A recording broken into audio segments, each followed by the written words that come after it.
I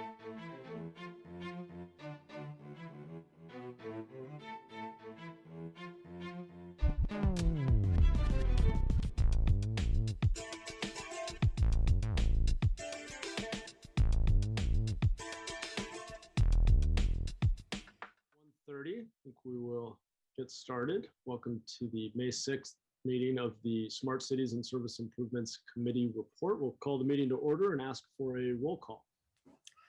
Foley? Here. Liccardo? Jones? Present. Cohen? Here. Mann? Here. We have a quorum. Great, thank you. All right, hope everybody's doing well. Kip, Rob, did you want to give us a little introduction to the meeting today? Yeah, I'll dive in. Let's see. Good afternoon, Chairperson Mann, Mayor Liccardo, committee members, and members of the public. I'm Rob Lloyd, Chief Information Officer for the City of San Jose. This month, actually, staff is presenting to the committee on two major strategic planning initiatives that will set technology data innovation direction for the next 3+ years. Under agenda item 1, we have the 2021 through 2023 IT strategic plan. This is the assessment and pre-work component of that, and it will be carried over to the next meeting for proposal of the strategic plan itself and acceptance of that report. We'll conclude with D2, the GIS strategic plan report. This is a deeper dive into the direction and service priorities specific to the city's geospatial information systems, Center of Excellence, their strategic initiatives, and that roadmap. And with that, let me actually share. And Rob, just before we dive into the first item, I probably should have just confirmed, I don't believe there was anything under item B, review of the work plan, and I don't see anything on consent. Is that correct? I believe so. Okay, great. All right, so let me share my screen.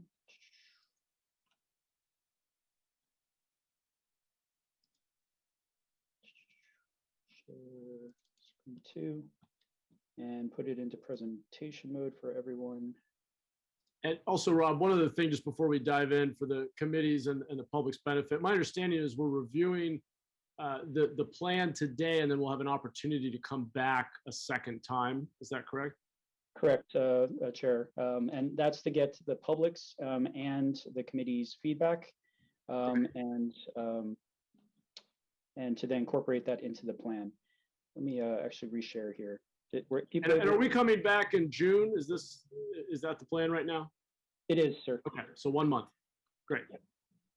Let me reshare. All right.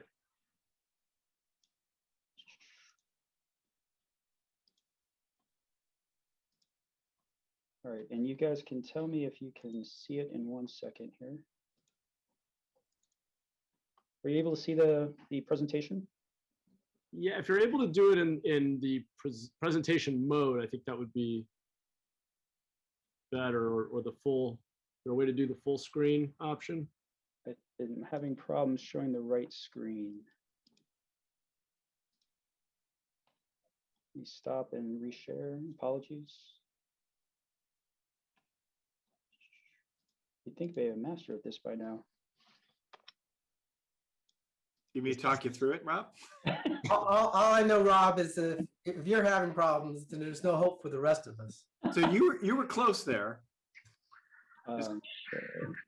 All right, and then I'm going to go into presentation mode. Did it work? There we go. There you go. Yay! All right, cool. Rock on. Awesome. All right, so You're a good IT guy. The first item on our agenda today is a report on the city's proposed 2021 through 2023 Information Technology Strategic Plan. And this is a review of the strategies, processes, and priorities identified, along with the key metrics and external review that is shaping the city's direction for the coming years. On this item, we're looking to receive the committee's public and the public's input to continue to the June 3rd meeting, where we shall propose the IT strategic plan that uses the feedback that you give us. With that, Infotech Research, a leading technology advisory service and consultancy, is here to present with us and will present their findings from review of the city's planning work and their assessment of the city's direction. They'll be represented by Ali Basahi and Naveen Kumar, who will introduce themselves later.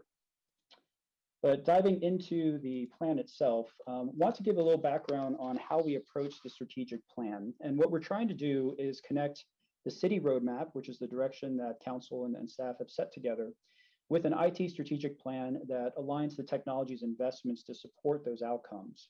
Each year, we'll have an annual IT work plan that gets out specific goals, and we'll work through all of those objectives in order of priority by the organization. And last, we connect it to each and every employee and team. So every IT employee can see for their team and their contributions how it links to where the department is going, where those goals are met, and where the city is attempting to go.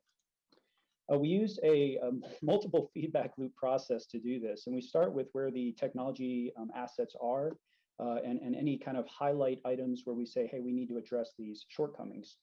We align some strategies with that, but then we also meet with the organization to get the feedback from departments and staff, what they need to do and where we need to go. And so we loop those strategies back and align up those investments that are going to be leverage points to help the most departments do the things that they want to do.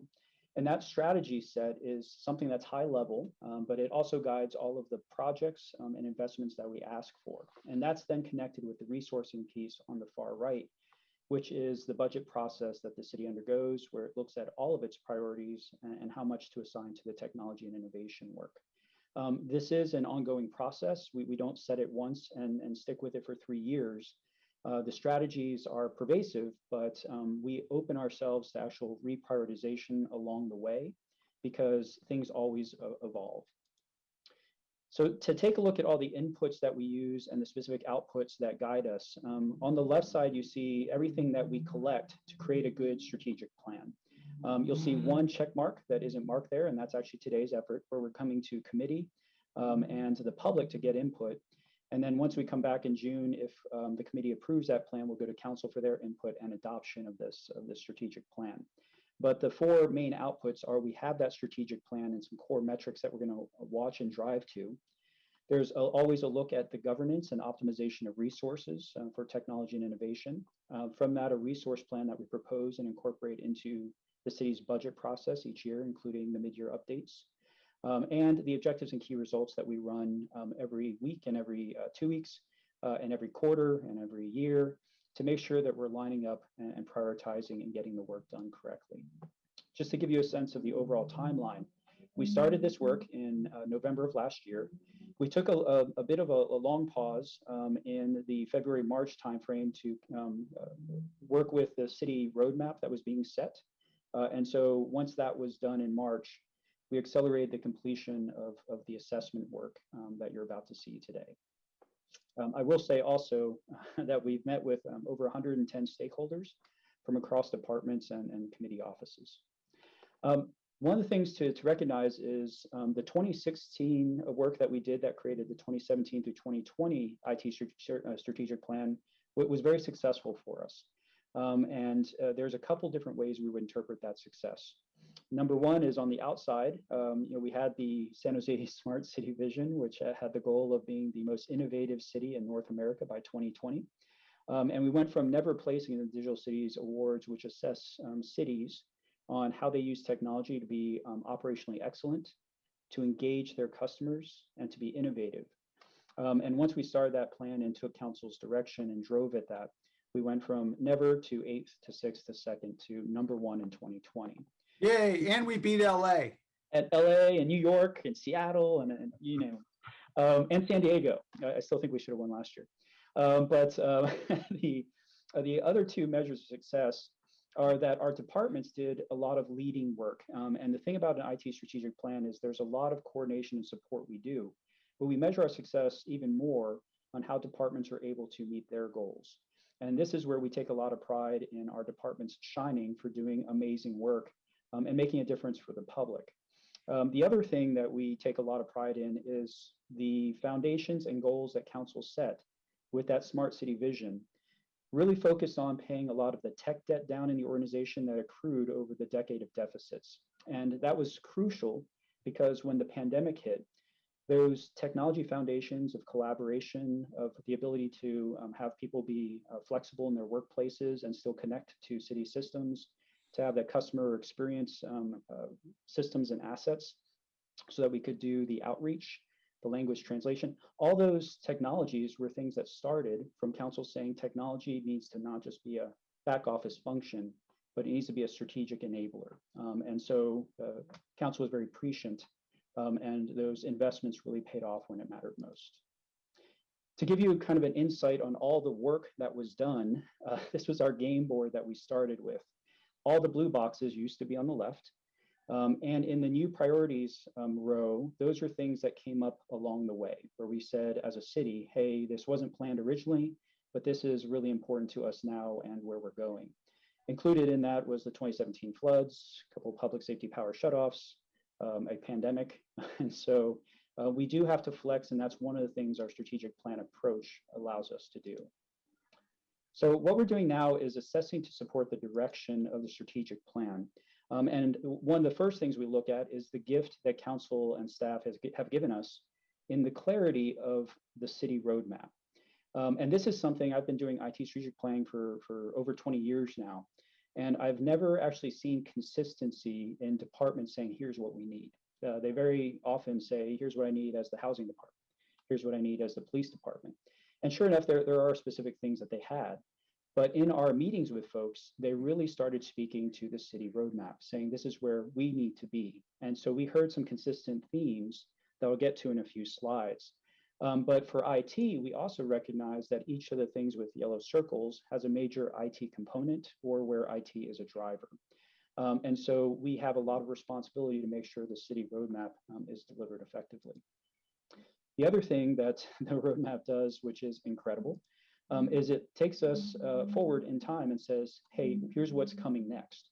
And this is something I've actually never seen in my 2 decades in public service, is where an organization has that clarity of intent.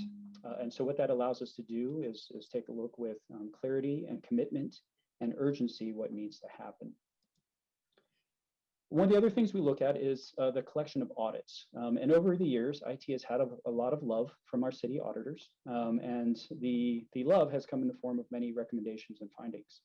And we have worked over the last 4 years to tick off every one of those that we could. So over the last 4 years, we resolved 50 plus audit recommendations that accrued over roughly 10 years. We have 17 left. 7 of those to 10 of those should be done by the end of the calendar year. And by the end of the next fiscal year that's coming, we should be done with all of those recommendations. So barring any additional love from the city auditor's office, we will for the first time be audit recommendation lists in the IT department. But saying that, we also still see some themes and lessons learned from all that work.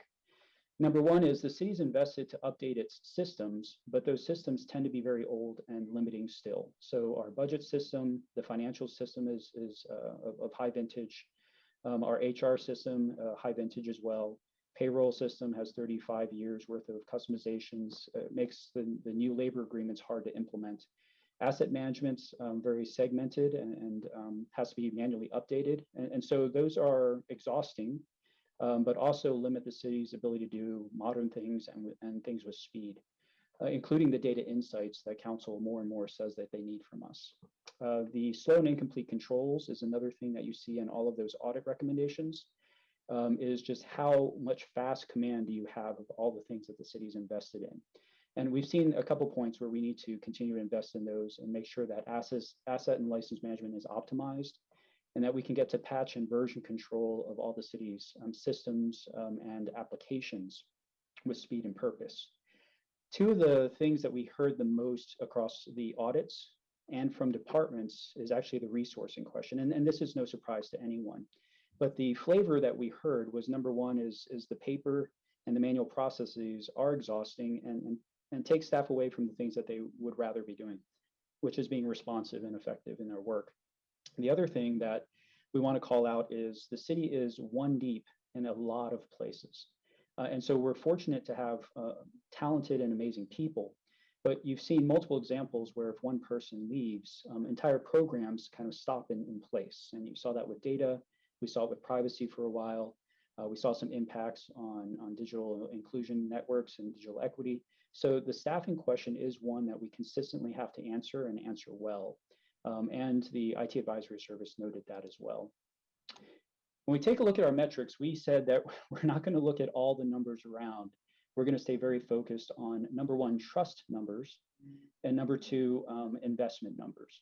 So the trust numbers are at the top line where we say, how much are we generating trust from all the technology investment and work that we do? So customer satisfaction, we had a large increase there from where we started in 2016, 2017. Project success rate has been a great story for the city. What we see now is we're so successful that lots of people like working with us. And so when you take a look at our project volume, we now have about 8 times the project load that we had before, but it's manageable because council and city manager's office have invested heavily into the projects office. IT reliability, we improved from 99.1%, where we had pretty much a major outage every month in 2016. And we've made those investments and increased that to 99.8.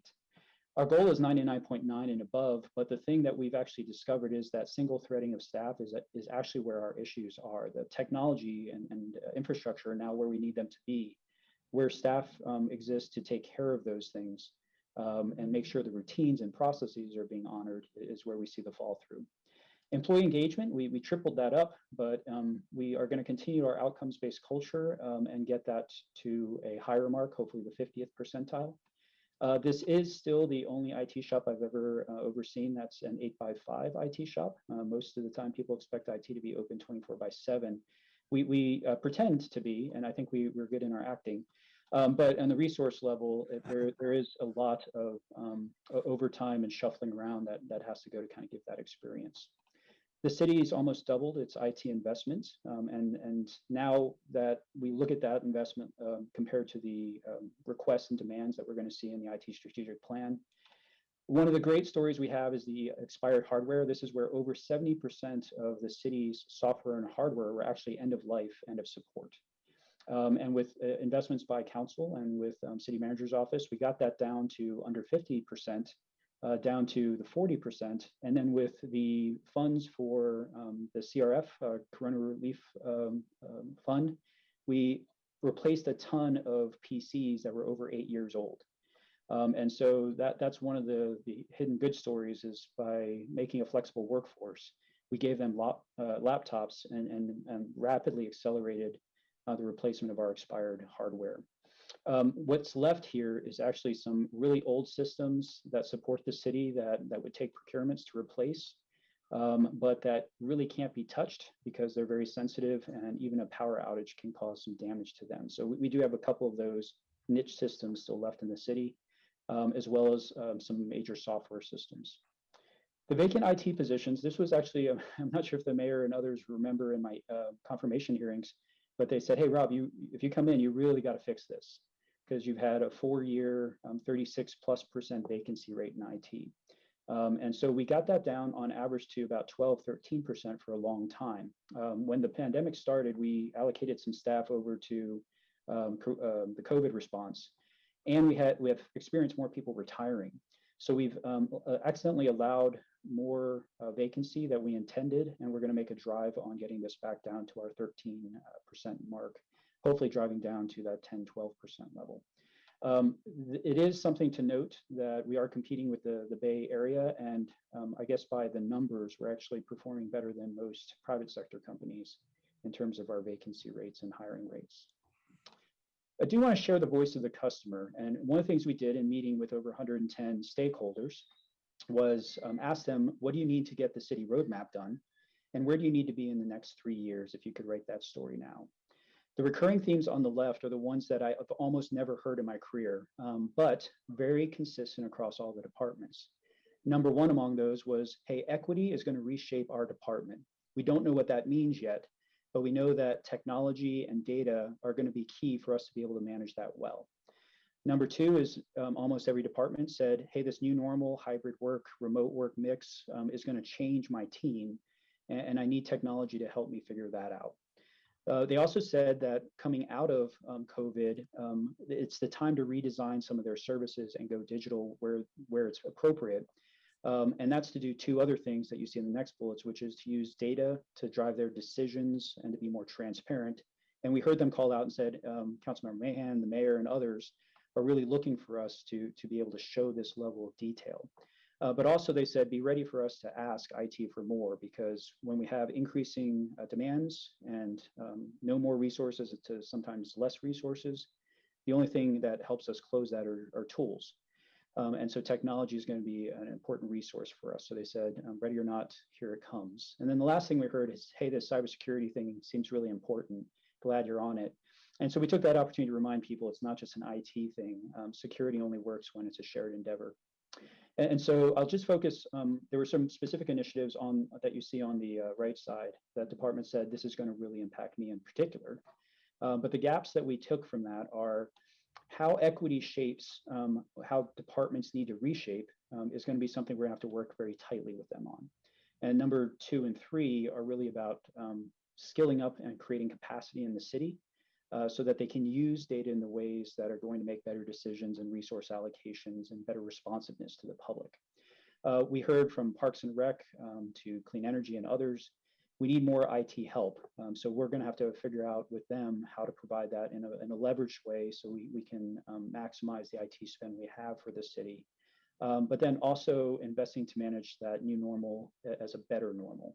And I think that theme comes from the Emergency Operations Center. Just a couple of the strengths, weaknesses, opportunities, threats that I want to highlight is we are never going to be the rich city. So on the strengths that we have is we have an amazing ability to partner with folks. So over the course of the last strategic plan, we partnered with folks like Microsoft. We said, hey, in 2017, 2018, remote work is going to be really important. So we partnered with this little company named Zoom at the time, and that turned out to be a very good partnership with Urban Logic, with SimplySign. And so these companies that allow us to spend less, but invest in a partnership that makes them more valuable and gives the city a bigger voice, that mechanism is something the city is really going to have to press in, because we will never have money to throw at things. We also have amazing collaboration across departments. This is the most collaborative collegial organization I've ever been in, and I'm in love with it because we don't talk about my fiefdom or yours. We talk about the goal that we have to accomplish. And so that's a rare strength. Jerry, our assistant CTO, has said the same thing coming from Minnesota. Is like, this is pretty magical. We have that clear enterprise priority set in the city roadmap, and that's an extra magic too. But I also want to talk about a couple threats and cybercrime and cyber disasters, even natural disasters, seems to be more of a theme than the exception, and we're going to have to be ready for that. And number 2, the low staffing ratios just kept on coming up. So it connects with the weaknesses in terms of how fast and how easily we can recruit and retain and some of their extreme resource levels. But these are things, as we set our strategy, we're going to really focus on. I want to give you a quick insight into where the industry is going. And so this is local government technology. This is what cities said changed for them in the pandemic. We actually disagree with a few of those. Cybersecurity, of course, stayed high. But where it said less citizen engagement and less disaster recovery, we said absolutely not. Those actually got more important too. But we were already positioned for business process automation and infrastructure modernization. So we had some of these clicked off to a degree that allowed us to focus on making sure our public was engaged. And that brings me to the key point of the strategic plan. We have to remind ourselves isn't about the technology. It's not even about great policy. It's about making sure that our community is better off. So our families thrive and our businesses grow, and San Jose is better for the journey. And so we're going to keep on reminding ourselves about that as we do the strategic plan. And that takes us to the validating of our strategies. And we have 2 guests here, and Ali and Naveen, and I'll let them pipe in. And Ali, you can let me know when you want me to switch and flip slides. Will do. Thank you, Rob. Good afternoon, members of council and members of the public. It is a pleasure to be with you all today. My name is Ali Basahi. I'm a senior consultant in the CIO advisory practice with Infotech Research Group. With me is our SVP, Naveen Kumar. Not sure if he has access to unmuting his button, but I'll just go ahead and introduce him. He's our SVP in consulting. And as Rob mentioned, Infotech is a research and consultancy services firm providing many services in the space of IT, with services ranging from technology-based business research, industry-specific reporting best practices, methodologies, and benchmarking. We have worked in many cities and counties across the United States, assisting CIOs on various initiatives they undertake, which ranges from operating models, governance, and strategic plans. We have been working very closely with the IT department at the City of San Jose for a couple months, reviewing their 2021-2023 IT strategic plan, along with providing research on multiple facets of IT-related activities for various cities across the United States, of which I will be presenting today. Rob, you can move to the next slide. So how does the City of San Jose compare to other cities across the United States? We took a sample size of 20 cities and conducted research on each, which included reviewing their individual IT strat plans, along with reviewing their budgets if it was available. This slide showcases the 20 cities by population, with the City of San Jose currently sitting at approximately 1 million residents. Next slide. As part of our research, we looked into the IT spent for each of the 20 cities. For cities with a population greater than 1 million residents, IT spend allocated ranged between the lowest of $17 million and the largest of $684 million, representing New York City, with an average dollar spent of $133 million and median value of approximately $64 million. The City of San Jose's IT spend is approximately $27 million, and IT spend for comparable cities population-wise, such as Dallas and Austin, sit at approximately $101 million for Dallas and $131 million for Austin. Please note that cities such as Seattle run a centralized model, and thus their budgets are extremely high, and cities such as Houston and Chicago are very decentralized, making the numbers harder to interpret and extract. Next slide. This slide represents analysis on IT staffing headcount for the top 20 US cities. Again, cities with populations of greater than 1 million residents represent staffing in the IT department ranging from 33 staff to a maximum of 1,823 full-time staff.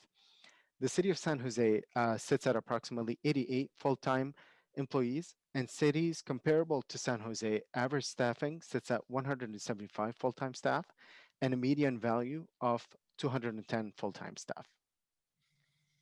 Next slide. The following graph represents fiscal year 2020's IT spend per resident. City of San Jose's IT spend allocated at approximately 26.4 per resident, with comparable cities population-wise, such as Dallas, of approximately $75 and Austin at $131. Median value for that is $43 per resident. Next slide. Through our research of city IT strat plans, common themes emerge representing key indicators such as projects, applications, infrastructure, customer support, satisfaction, and cybersecurity, all of which the IT department at the City of San Jose provides reports and key metrics on. Specifically, I want to highlight the vacant IT staff indicator at the City of San Jose, as it actively competes for talent in the Bay Area. In addition, cybersecurity is also covered internally by the city. Next slide. So moving on to assessing the City of San Jose's strat plan. From our research and reviewing the 2021-2023 IT strat plan for the City of San Jose, we identified 8 key trends. While I won't go into details on each one for the sake of time, I would like to highlight a couple that do stand out. Number 1 is personalized services, which refers to improving the connection with citizens of the City of San Jose through a single sign-on.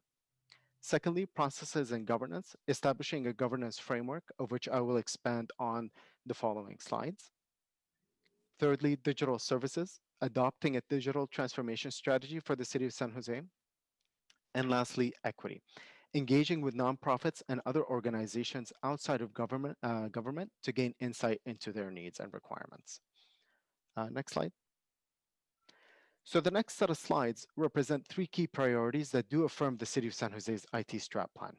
Starting with priority number 1, 4 categories to support the city equity initiatives through prioritizing residents, in building awareness around current available resourcing, creating programs to provide families in need with additional devices, especially given our tumultuous times with COVID-19. Second, training for digital literacy across the city, both internally and externally, partnering with community-based organizations and nonprofits, and lastly, aligning with internal teams within the city of San Jose to collaborate and generate innovative ideas for equity. Next slide.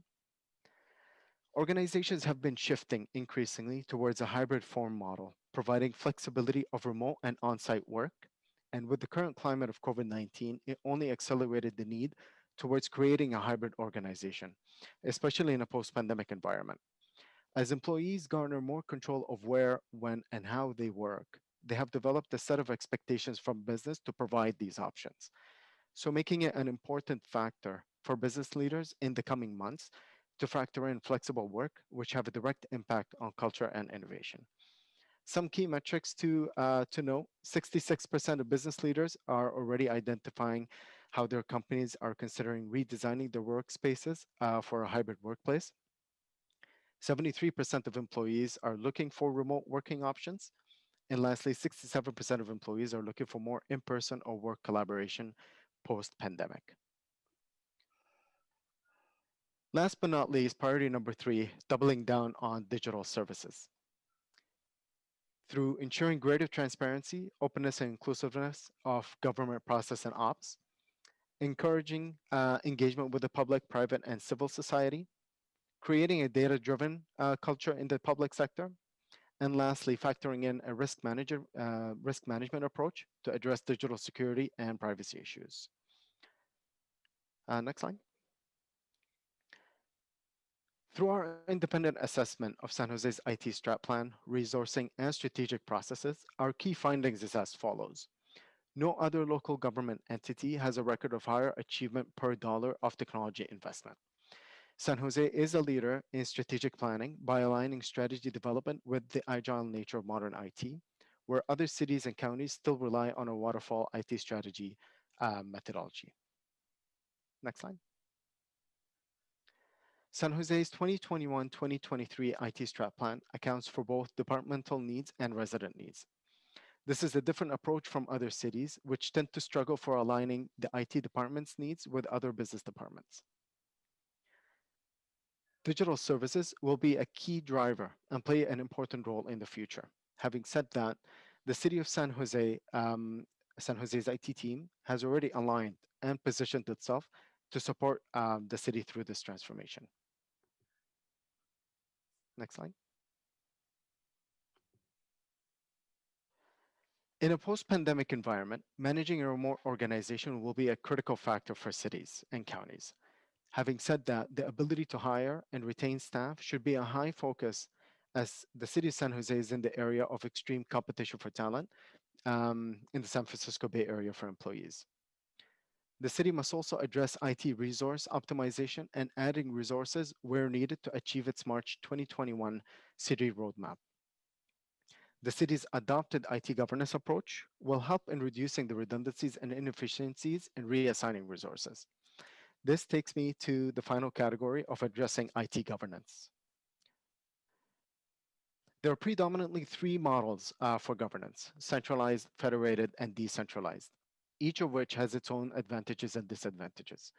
And from our work with various cities and counties, governance frameworks get developed according to their strategies and initiatives. From a high level, a centralized model provides operational speed and simplicity. A federated model provides flexibility around common processes, tools, and technologies. And lastly, a decentralized model provides business departments with autonomy to innovate. Next slide. So given San Jose's IT department's resourcing and optimization initiatives, a federated model is best suited to align the IT department's initiatives. 5 key principles play a role in establishing a federated model: through directive and standard driven, where IT leadership should set the directives and standards for the governance structure. Secondly, empowering and delegating each business department to control their prioritization in respect to their own departments. Governing towards enterprise goals. Integrating with enterprise strategy and the larger portfolio for San Jose. And lastly, embedding risk and compliance in the process or within the product design. As you can see, this is a list of 9 categories with capabilities under each within the frameworks that we use at Infotech. This is broken down into functions that are centralized, federated, and decentralized. As you can see, most of these are centralized and hybrid. I'd like to highlight the 6 capabilities that we recommend to be decentralized, such as organization change enablement, demand management, enterprise apps, application management, application development, and application maintenance, as this will provide business departments the space to identify their own ways in order to align with the IT department's initiatives and guidelines. As a final recommendation, based on San Jose's limited budget, it is recommended for the Emergency Technology Office to sit under the current ITS department in order to maximize public safety funds. Currently, it is separate and decentralized amongst the different services. It is also worth noting that other cities have implemented this, such as the city of Dallas, Philly, and Los Angeles.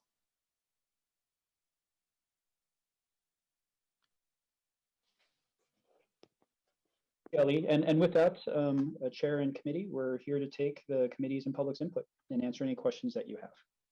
Great, thank you for the thorough report. Why don't we go over to public comment?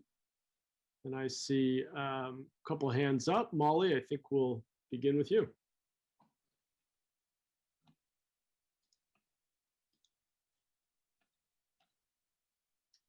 Good afternoon. My name is Molly McLeod, and I want to start with a compliment. I gave critiques about the 311 and accessibility, and I am very appreciative for Jerry, Herman, Matt, and Julie. The openness, but then the follow through. And I think that's what you see the most from this is explanation. The IT knows, takes feedback, and then has a plan that reflects that for what's now and for the future. There's the acknowledgement, and I've appreciated Kip's leadership on saying these are where we fall short on accessibility. This is where we haven't planned. I would say that this aspect could be more robust, but also this industry will push this part forward. That's why there's the What Works Cities initiative, and I would urge the city of San Jose to become a part of that. Particularly since Google, who's also headquarters, and as I said, Zoom, Microsoft is just having its abilities conference, which is absolutely amazing. So the concerns that I would have, number one, procurement. That should be changed so that accessibility is included in every part of procurement. The second part that I would emphasize is the staffing, to have one deep, to have a Julie, who is the connection point for equitable language and cultural connections. To lose her when there had been 4 people previously working on those projects, very concerning. Rob, I thought you had one really great phrase, and I'm going to just change out the first word in it. Accessibility is the word I'm substituting. Accessibility only works when it's a shared endeavor. That is something that will take every part of the city. But of all the departments, I think IT demonstrates the willingness that is needed to make this happen. Thank you, Molly. All right, let's go to Blair. Hi, thank you, Blair Beekman. Thank you for this item. Thanks to Rob Lloyd and the other presenter. I liked Rob Lloyd's words about cybersecurity being a shared process. He made it sound like a whole community process. That was interestingly, what cybersecurity can be. He also mentioned ideas of we seem to be very much planning for future natural disasters. It's not an also ran. So thank you for stating that and making something clear about priorities. I think that he also mentioned ideas about equity, which I questioned a bit in terms of using equity just in terms of technology and data collection. There's a component that the previous speaker tried to talk about of community. How do you bring in community to the process more. I really think it is open public policies and practices that's rarely talked about, but I think delivers so much in terms of democracy, real good practice of democracy with technology. That's how you create a connection with everyday community. That's how they can understand what's going on. And I can't emphasize that enough. You mentioned it in items in the presentation worksheet today, and it's still alive from work session ideas and work plan ideas. Thank you for that. Really keep at that. Really learn how to work those ideas better. And thank you for including the work plan worksheet and the importance of technology in all of this process, and learn how we make connections with that. It'll be really important. Kip invited a process that did invite the public in the future of this work. Good luck how we do it. Thanks. Great, thank you, Blair. And let's go back to the panel. Just before I call on the vice mayor, Rob, I heard our first speaker mention what works from Bloomberg, what works cities, and that's something we have interacted with in the past. Is that right? Correct, Chair. So we are What Works Cities Silver certified city, and we just got notice this week that we've been recertified. It is going to take some additional investment, and we have to pick off some areas to improve as well.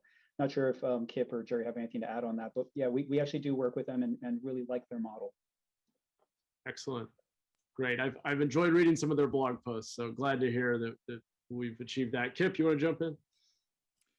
No, it's just that the silver status is super high to achieve, and so I want to make sure that that's it's not a bad mark at all. But I also do think that we want to be pretty aggressive in the next year in terms of leveraging their resources and making some big asks, because as Ali said, the level of resourcing that we have, we punch above our weight. But we really do need some resources to drive, especially the digital services transformation. And so, having put in the effort with Bloomberg, we're looking forward to the partnerships and going to be putting a big ask forward with them to support us in this transformation. Good, excellent. Glad to hear that. Okay, thanks, guys. So let's go to Vice Mayor Jones. Thank you, Chair. Wow, Rob. This is the first word that comes to mind is wow. It's so impressive and amazing, what you have been able to accomplish is, and your team. I was there in 2016, and I remember the initial presentations and you presenting the KPIs, and I know that Chair Mahan is in KPI heaven right now, in terms of beautiful thing. He's living the dream. Right. But the contrast between where we were and where we are now is just so impressive. And I just want to I know I always tell you that, but I just want to make sure it's reinforced that value and appreciate everything that you've accomplished. The only thing that I also bring up all the time, and I still can't figure out, what is the deal with the angry jellyfish in the iceberg image? You have to explain that to me one day. I still don't get that. There's a lot to unpack from your presentation. Octopus. I don't think it's an octopus or jellyfish. I'm not quite sure what it was, but it just looks angry. Nobody likes an angry octopus or jellyfish. Octopus. I'll be honest with you, Vice Mayor, it's just to give a sense of dread. I looked for a bunch of cartoons that just said, oh, this is bad. And that's the one that gave me the most visceral response. But also want to say that it's not just IT. We're helpers. We don't actually do the work, but we make others look like 5, 10 employees. And so all the accomplishments, I appreciate the compliments, but we deflect them. The departments have done amazing work. No, I know it's definitely a team effort, but you're the face of the organization. You get the blame, so you might as well take the credit. All right. Again, there's a lot to unpack, and I'm glad that we're going to have another bite at the apple to give you input and feedback. And I also want to schedule a one-on-one with you as well to talk about this further. But the one question that I want to bring up today is about staffing. I know that's a significant issue, and if you compare and contrast the other cities and how they're staffed and their budgets compared to San Jose, I mean, the difference is pretty stark and dramatic.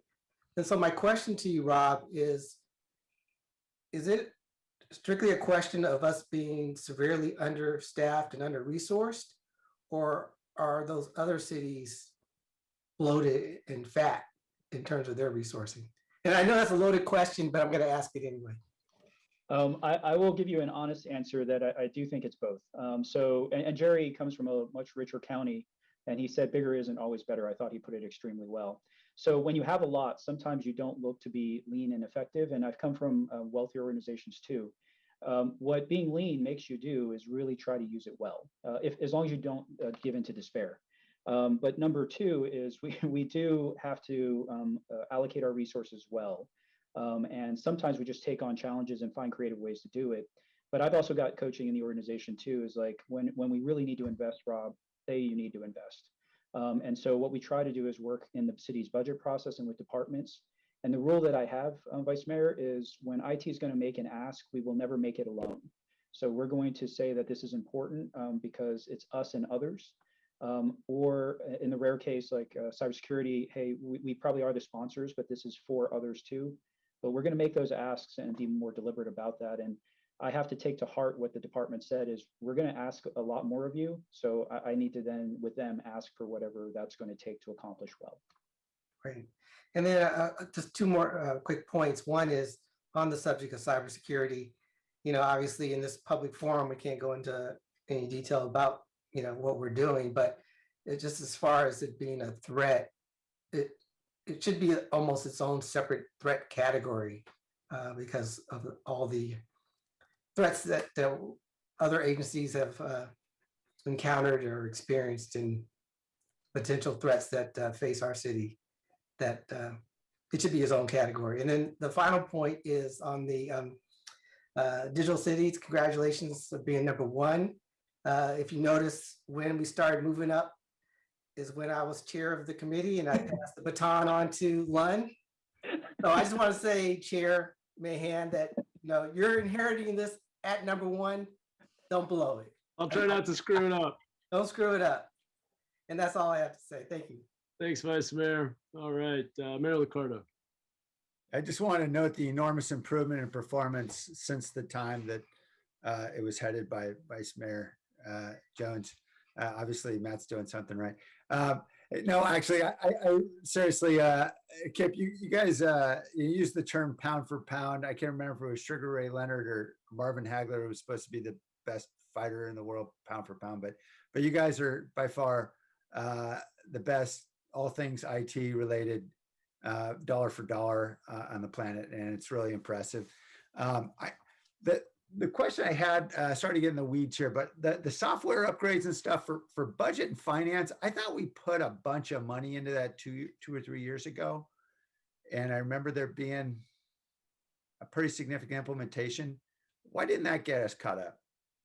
So that was, Mayor, that was the Pubs project. 2015, 2016 was where the heart of that project was. Can you explain Pubs? Sorry, yeah, it was the finance, HR, payroll, talent management.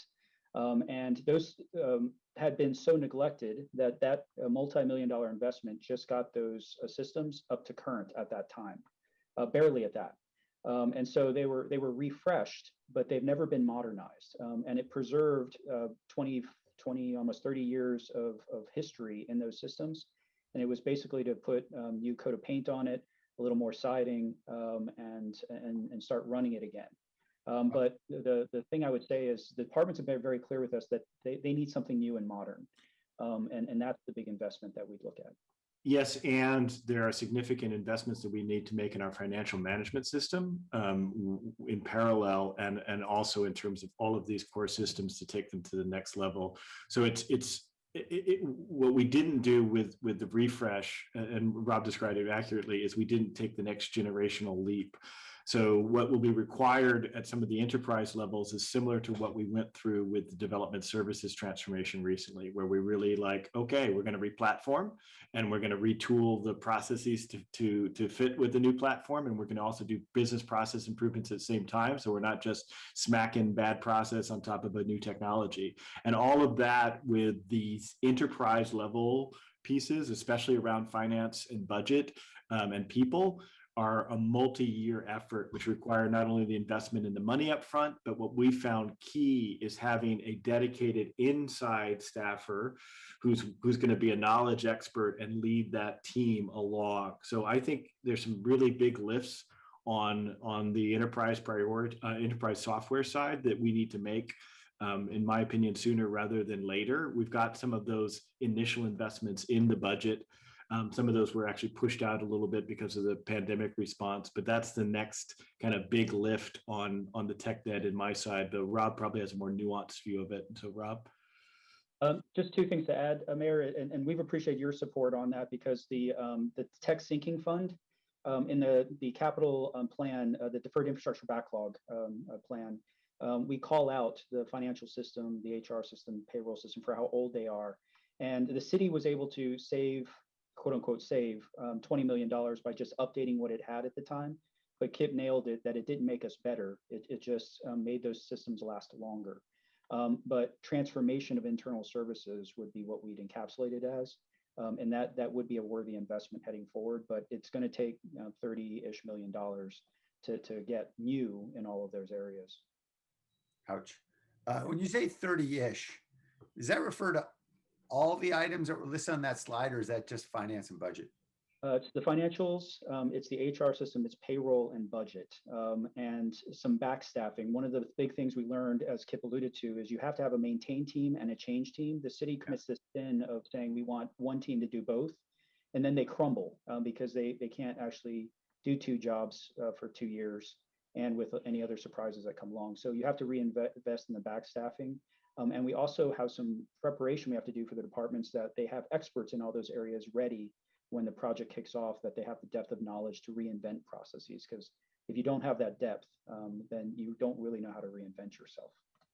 Is there a joyful promised land that you reach after all the wandering through the desert, if you spend all that money, where you can actually reduce the spend on O&M operations, et cetera, once you upgrade to that level? Does that enable us to be, I know it enables us to be better. Does it enable us to be any more cost effective? Mayor, I'll give you the honest answer. Is I've never actually seen that. Is the organization almost always says, we don't just want the minimum and to save. It always says we want to do these things more, these things better, add these features, and they want to be stronger, not cheaper. And so I would, especially for the city, if we really want to focus on innovation, the goal shouldn't be reduction. With our internal services, should be advancement. Right. I've never actually seen it done. I've seen it promised many times. I've actually never seen cost savings on the ERP, the HR financials payroll side deliver out by the end. Yeah, and what I think we're more likely to see is an ability to shift what some of the smart people in the organization are spending their time on. So, you know, I'll pick on the financial management system. You know, it's some of it is coded in COBOL, which is a language that my mother, when she was a coder, learned how to do. Right, and I'm not kidding. Right, on either front. COBOL was the first programming language I got exposed to because of her. And what that means is that you've got people who are spending their time, you know, trying to teach it to do things like complicated things like percentages, which would be trivial in a modern system. And so, you know, we had to set up a whole thing to transport it into a data cube, to move it over to this and that and the other, to be able to use it within Power BI to do basic analytics. Once we get a more modern, robust system around finance, HR, payroll, and ideally one that can cross-talk to each other, we can pull people off from having to just do all of this back-end stuff to do simple work, to using their brains to think ahead. I don't think you'll see a cost savings on that, but you'll see an ability to repurpose smart people on where you want them to be working, rather than on just maintaining things from not falling apart. But I don't think it translates into a huge cost savings. And let me build on one example, the budget process. So we run the budget based on the Herculean efforts and support for the budget staff till 4 a.m. every night for a couple months. And hard on them and really hard on the people. But it also takes them away from being able to do the budget work that Mayor, you and council sometimes have asked, how do we do this different type of budgeting? I want to see program-based budgeting so I can have deeper insights. And sometimes the answer you get is, we're just treading water to keep that budget book produced. And so that capacity isn't there because of limitations of the system. Jerry? Yeah, and the one thing I would add is, Kip touched on it, but coming from an organization that did spend a lot on an ERP, the one thing that they did have is deeper data capabilities, I would say, in those ERP areas. So better ability to mine data, see what's going on in the organization from an enterprise resource planning perspective. Okay, and so in the budget that we are likely to see in the next couple weeks, I know you probably can't say it all, how much of this 30-ish million, how big a bite are we taking out of it in this fiscal year, you think? Mayor, compared to the deferred maintenance infrastructure backlog, you allocate $2 extra million in addition to the $2 million is there. So we're 4/32 of the way there. Thank you for always consistently raining on my parade, Rob. No, that's progress. We were nowhere. But literally, the city never had a IT sinking fund until you created it, Mayor, or pushed for its creation 2 years ago. You can think of it as 12.5% if that makes you feel better. It's slightly better. Because I have a hard time with fractions. And I was going to say, isn't that the same as 1/8? I mean, that sounds a little better. Yeah. Thank you very much for converting that. There you go. Demonstrating excellent freshman high school math skills right there. So I just wanted to, I'll leave with this one because I know I've hogged the conversation. I just wanted to acknowledge it was a lot of heavy lifting to get the Bloomberg certification the first go around. So getting recertification is no small stuff. So thank you for that. I agree. It's a really important relationship. And since I'm not going to be around much longer, I agree we ought to be targeting some big asks this year, particularly for those leapfrog opportunities. We know that they're not going to be funding projects to help us with our tech debt, but where we think that some investment can get us past that point to do something great. I'd really like to, push with you and make the big ask. So anyway, thank you, and I'll stop talking now. Thanks. And Chair, if I could just recognize someone, the mayor said that recertification process, Arti Tangri was the lead for that one, so I just want to give her some credit. Yeah, kudos. Thanks, Rob. Thanks, Mayor. Councilmember Foley. Thank you. This was a really impressive presentation. I look forward to unpacking it a little bit. And Rob, I could use a one-on-one for maybe like 5 hours to review it. Sounds good. Not my usual 30-minute time crunch. I want to talk about staffing a little bit. I see that as a huge strength and a weakness. The strength is that your IT team is so capable of doing a job very efficiently and effectively and communicating with those of us who are not comfortable in this realm on a real basic level. So I appreciate that, and I appreciate all that your department does. The weakness is that you have one person in many roles that if they leave or they take a vacation, there's no one to backfill for them. So how are you going to address that? How do you resolve that? We're also in an area, as was mentioned, that is ripe for stealing your IT employees for jobs that are really attractive and paying probably a lot more. So how do we retain? How do you train? How do you cross-train? How do you cover for them on vacations? How do we take care of our employees? Yeah, I'll give you 3 answers, my council members. Number one is we've really focused a lot on making this a high growth organization. So if you want to come and grow and touch lots of things and make a lot of impact, we hire for it. It's something we didn't used to do. The IT, when we had high attrition, we would hire for skills, not for being part of something special. So we do try to hire for that and try to get the skills we're looking for, but it's to build the team with the sense of mission. Number two is along with that, there is a fast moving hiring process that we've created, a kind of a center of excellence in IT. And Jerry and I try to get out in the community. We try to connect with folks to kind of create a cause or a sense of identity and relationships that people want to be a part of. So we kind of have to be salesmen of the culture. And that's something we actually take on purposefully. And we see that as part of our job. The third one is actually just making the case for the right classifications, the right spend, because we're not going to be able to compete if it's pay and perks with Google or with Apple. Even the county has re-indexed to the private sector. So their same positions generally pay $20,000 to $30,000 more a year than us. That's going to be hard, and we're starting to see it. Fire can tell you, police can tell you, our departments can tell you how they've gotten hit pretty hard. IT, for the most part, has been fairly lucky. We've lost 3. But when the public sector starts competing on those terms, that's really hard for us, because then we really look like we're behind. Fortunately, we have an amazing our HR team, and we can bring these things up. The last thing I'll bring up is our intern channel has been an amazing source of talent and energy for us. We have a lot of interns, and they've turned into some of our best employees.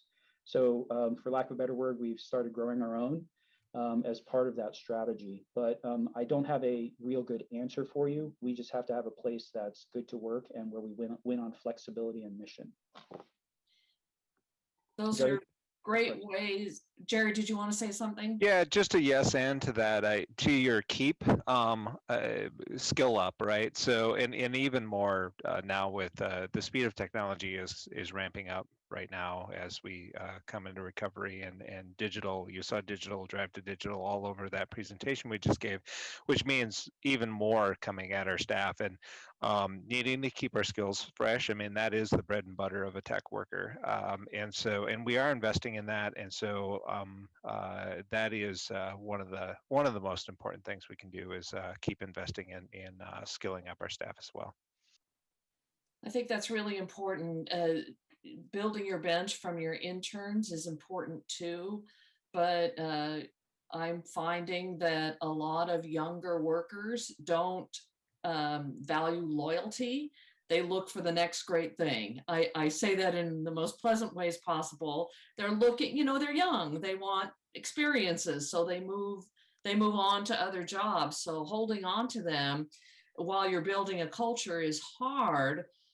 But hopefully it sounds like you're going about it the right way. I know if we could pay them more, that would be better too, but there's a lot involved in that too. I'm not, that's beyond my pay grade to try and figure out right now, but I appreciate your answers in that and know that our staffing on the whole city level is thin and overworked, and I really appreciate and acknowledge that. And I appreciate particularly in the roadmap, when we created the roadmap this year, we took that into consideration, is workload on our staff and how important that was. But that really comes down to IT as well. One other thing, so I appreciate that. One other thing I want to talk about is the $30 million and the $2 million you have allocated so far, and do you have a bank of $4 million in total? 1/8. That's not close enough. By the time we get to the 30 million, you'll need 30 million more, because technology is continually to change and evolve. And so I'm wondering if we'll ever get to that point. And it from what you've indicated, it's finance, it's payroll, 2 huge areas that we need efficiencies. But then once you have the technology, you also need to train your staff, and they're used to working with old and antiquated programs that work for them, but we need to figure out and how to train them so that they're as comfortable with the new technology and perhaps more comfortable as we move forward. And I know while 30 million may not be in the budget, I'd sure love to see you get closer to replacing those antiquated software programs that we're working already. because that's cumbersome. And we save time for our employees if we're more efficient. So I'll just leave you with that, and I look forward to a one-on-one. Thank you. Thank you. Mayor, do you want to jump in? You know, I was just taking my hand down, but what the heck, since you asked, is it possible through the budget process, you guys could just tell us if we were to make an additional investment, what that increment would look like, you know, what it would deliver? I know you're not going to get the 30 million, but what is the next relevant threshold, just so we could all kind of figure out? Thank you. Thank you. Thanks, Mayor. Yeah, you know, I was going to suggest something similar that's probably unnecessarily complicated, but I was thinking in terms of our forward work plan, might be interesting for this committee to just get a menu of tech debt items, and essentially, as the mayor's describing, the cost benefit of each one, and maybe that's, if that's too cumbersome, maybe we can consolidate the list a little. But I think it would be really insightful for us to see, okay, here's your top 5 or top 10. Here's roughly what they cost. Here's the win. You know, what are the benefits? So we can start thinking ahead about if we can, if in the future that funding becomes available, or there are ways for us to get it funded, that we have an awareness as a committee of where that tech debt is most holding us back and roughly what it costs. So I think that could be really helpful. Okay, so well, first let me also echo all the kudos. Great presentation, and Rob, I mean, I guess it's no mystery, everybody knows. I did really appreciate the KPIs. I mean, I think there's just, you know, something about the transparency and level of accountability there that is, I just think, so important. I think it builds a great culture in the organization. I'm sure employees want to know how we're doing, right? Your team members want to know how you're performing. And so just seeing all the progress and that you're consistently measuring it and able to explain where you're making progress and what's affecting the number and why it matters. I think that's incredibly, to me, at the heart of a good organizational culture. And a productive team. So I just, you know, can't emphasize enough how important that is. You know, I think we've covered the tech debt a bit. I'll just add again that I think us getting a better understanding of that tech debt and where the opportunities are could really, I think, be useful over time. Since this is a strategic plan, I did want to go down to the forward-looking priorities a little bit. And if I have read the plan or the slides correctly, I think you've called out these 3 big ones down here in slides 30, 31, 32, I believe. And I guess for the follow-up, I know we're going to come back in a month. I think it would be really valuable to distill what the customer's getting. What is the value? What is the customer able to do in 1, 2, 3 years, however you see it playing out over this 3-year strategic plan? And if the customer is, you know, presumably it's 1 or more departments. It may also be if we can identify value for the end customer or the resident, that's even better. But I think framing these, because everything written here is really good. I mean, we need to move to being a hybrid organization. We need to facilitate that. Okay, great. Like what are our investments over the next 3 years like? And I know the plans always change. Don't get me wrong. I totally get we have to iterate and we're gonna have to pivot and it's gonna change. So I think articulating the priority and why it matters is the right starting place. But to the extent that you are actually strategically planning against some objectives, it would be nice to kind of articulate a little more explicitly what our new capabilities are going to be or what we're delivering to customers. So does that, let me stop there and see, Rob, does that resonate or is that off base? No, that's actually perfect. So what we do as part of the strategic plan is you'll see something that looks like this, which is the game board, where we have all of the tactical items that we're going to get done in a year. Or 1 to 2 year timeframe usually are what these projects take. There's a definition and a project charter behind each of these, where there's a definition of scope and a definition of business value. And so at the strategic plan, the ask would be just that we approve that these are the right overall overarching strategies and directions that we want. And then we actually have a responsibility to come back to the committee on a regular basis to report each one of these. And that's Michael Foster's bi-monthly reports to you is, all right, here was the project, here's the benefit that we're shooting for, here's the current status of it, where we have problems, or here's where we mitigate, here's what's just finished and the value we delivered.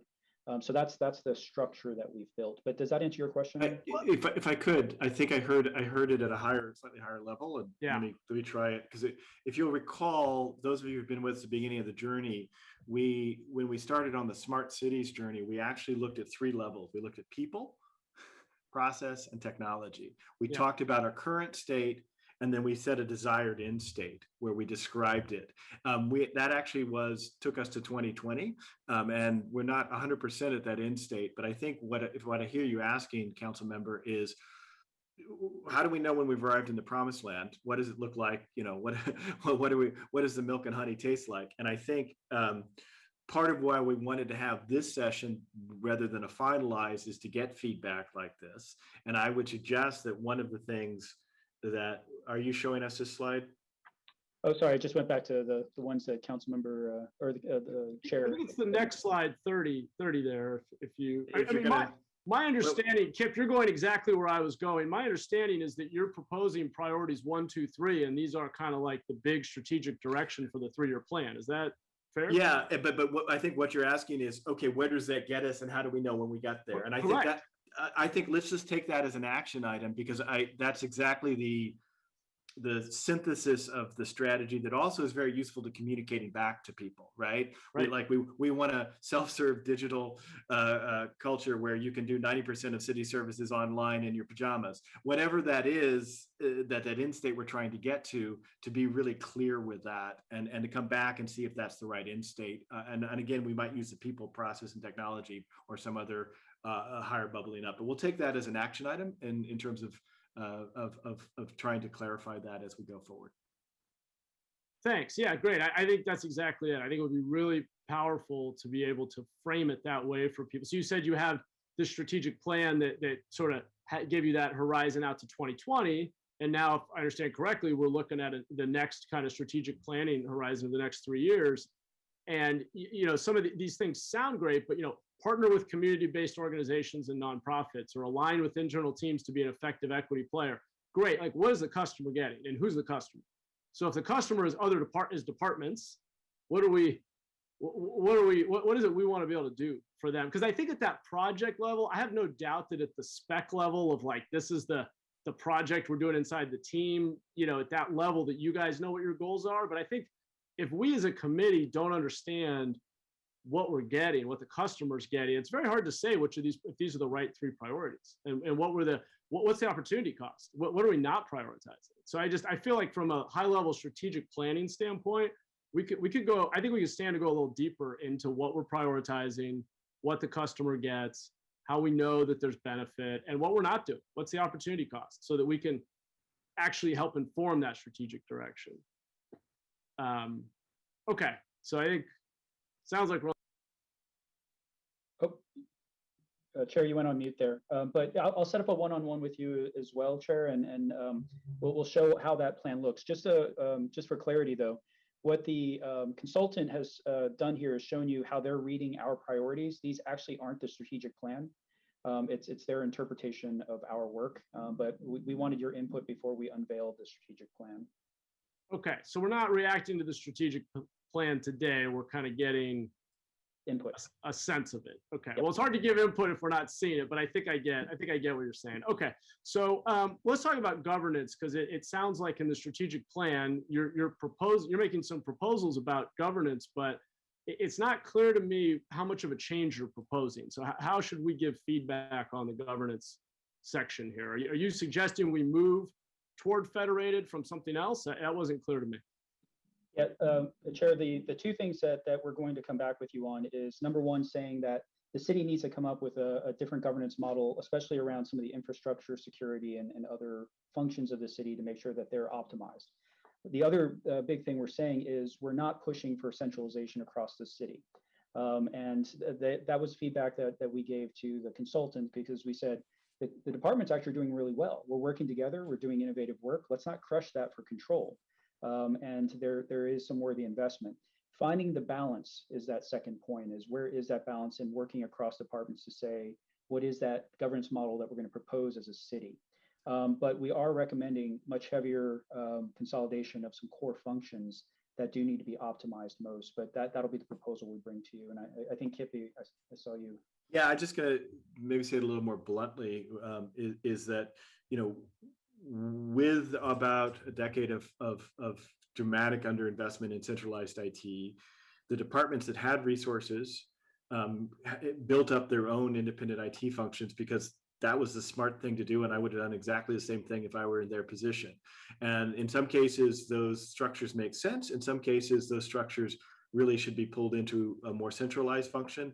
And as we move away from everybody having a box on their desk with a hard drive with a piece of software in it to this thing called the cloud, and enterprise level purchasing of software, and also enterprise wide cybersecurity threats, where centralized IT is going to need to take a more clear role in setting standards and enforcement of standards on everything from cybersecurity to procurement to make sure that we're able to work effectively in the modern environment. And in some cases, that will include realignment of personnel. One example of that, which was done willingly on both sides, which we're recommending in the budget, is you'll see a proposal around planning, building, and code enforcement, separate IT shop coming into IT and being a development services IT shop so that they can have more wraparound support from IT and provide better support to development services. So that kind of federation, not a universal centralization, is what we're recommending. The directional path that we're likely to go in most cases is either a greater role for centralized IT and standardization, or bringing some of those functions in to centralized IT because we were radically decentralized by necessity beforehand. But that doesn't mean we want to hoover up everything into IT, especially where we have specialized units like police and fire and environmental services that really do need to continue on and to have both their own internal work and highly specialized functions. So I thought you might appreciate a little bit more of the kind of the nuance on it from where I see it. Yeah, thank you, Kip. No, that's great. That makes a ton of sense to me. I think when we come back in a month, I think it would be helpful for the committee, just from a context standpoint, to understand a little more about where are we today, what are the changes you're proposing, and how significant of a change is this for the organization? What does it actually mean? I mean, I think you kind of got at that, but that seems like a really important transition that we're making, and one that, based on what I understand, I'm very supportive of. But Vice Mayor, do you want to jump in on that? Yes, thanks, Chair. We've had this conversation over the last 4 years about decentralization and centralization, and Rob knows that I've been a big proponent of centralization. And I understand the argument in terms of the different departments having their own unique requirements, but I just want to be mindful of the fact that we're trying to also have enterprise level integrated, IT infrastructure. And if you have the different departments that are doing their own thing and the systems aren't compatible, and we're trying to ask, IT to provide us data analytics, and if you have systems that aren't talking to each other or able to integrate or consolidate data, then it's going to make it more difficult for us to do some of the high level analysis that we're trying to do. So that's, as well as departments really going off the rails in terms of having such unique technologies and capabilities that they're just totally incompatible with the rest of the city's enterprise. So that's just the point I wanted to make. Thank you, Vice Mayor. Well said. It makes a lot of sense to me. Great. Mayor, do you want to jump in? Yeah, for whatever it's worth, I'd also be in the Soviet camp. The value of centralization, from a perspective of a policymaker, I just think about all the intersectionality of all these challenges we have in the community, where if our parks team knows where they're serving, I think about the challenges we went through, for example, with the addressing, an enormous amount of work from Public Works, and how we would want that work to be replicated so that we actually knew exactly where there is a physical address everywhere in the city for everything from emergency services to code. I think about how Parks Department and how they're serving residents in wheelchairs, and that information is really critical to helping inform our fire department when we've got to go find people when there's a power safety shutoff or a fire, or where our Department of Transportation needs to know where to install ADA compliant curb ramps, or in another case, I guess, given my prosecutor prior life, environmental services and fire and police all knowing when there are complaints that are consistent with a meth cookhouse. You can imagine that all those things could overlap really easily, and it would be really, really nice if police knew what code knew, or code knew what environmental services knew. Anyway, I just think there's a lot of data that we have stored in these silos in the organization that could really improve the quality of our services. So I'll stop ranting. You've given the teaser for the next presentation. Okay. So that's perfect. Thank Awesome you, job. comrades. Thank you. Perfect. Thank you, Mayor. Well said. That's a great transition. Unless there's any other comments or questions, why don't we move on to our second item of the day? Chair, do you need a motion to accept the report? Ah, If so moved. I'm sorry, just to interrupt, to continue the item until next meeting. Move to continue the item to June meeting. Second. great. Can we get a roll call? Foley, Aye. Liccardo, Aye. Aye. Jones, Aye. Cohen, Aye. Mann. Aye. Thank you. Thank you. Okay, great. Let's jump into our second item. Our second item is Matt Lesh doing the GIS strategic plan, and I'm going to try to buy him just enough time for his presentation to go. Matt, Can everybody, can we confirm that we see it? Perfect. Rob, any entering words, or do you need me to go? nope, go ahead and run with it. Great. Good afternoon, everyone. Good afternoon, Mr. Chair, Mayor, committee members, member of the public. I'm Matt Lesh. I'm the Assistant Director of Public Works. I'm going to be presenting several facets of our GIS situation, some needs and our plans.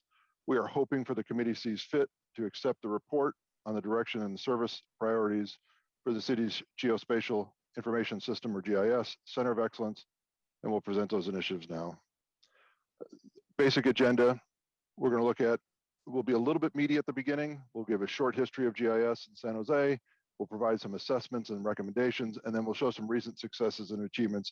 So the shinier, more fun things are towards the end to whet the appetite. So the short history of San Jose's GIS. Let's step back just a minute and talk about what is GIS and why it's special and why it's different, why spatial data is slightly different and nuanced. We're all used to many spreadsheets that have information and have lots of tabular data is what's very typical. The unique thing about spatial data and GIS in particular is that it references a geometric or specific place on the earth, but it also has a reference to a type of thing like a point, a line, or a polygon, gives an attribute to them. And so you'll see in this diagram on the left, you'll see the thing, you'll have street layers, and grab my pointer here, you'll have street layers, or you'll have that will be your lines, and you'll have points where you'll have things like buildings, or polygons where you'll have things like shapes of vegetation, and all of these things can be overlaid and interchanged. Our history is long. We've had many different periods of time in the technology, dating back to the 70s, but you'll see these things where things were siloed, as you've been discussing just recently. Things were siloed in the different departments, and we begin to aggregate them in the early 2000s. And then we started coordinating more in around 2004. And then in 2005 or so, the enterprise GIS was really kind of established more within Public Works. And then we started standardizing on some of the tools and also standardizing on some of the data structure.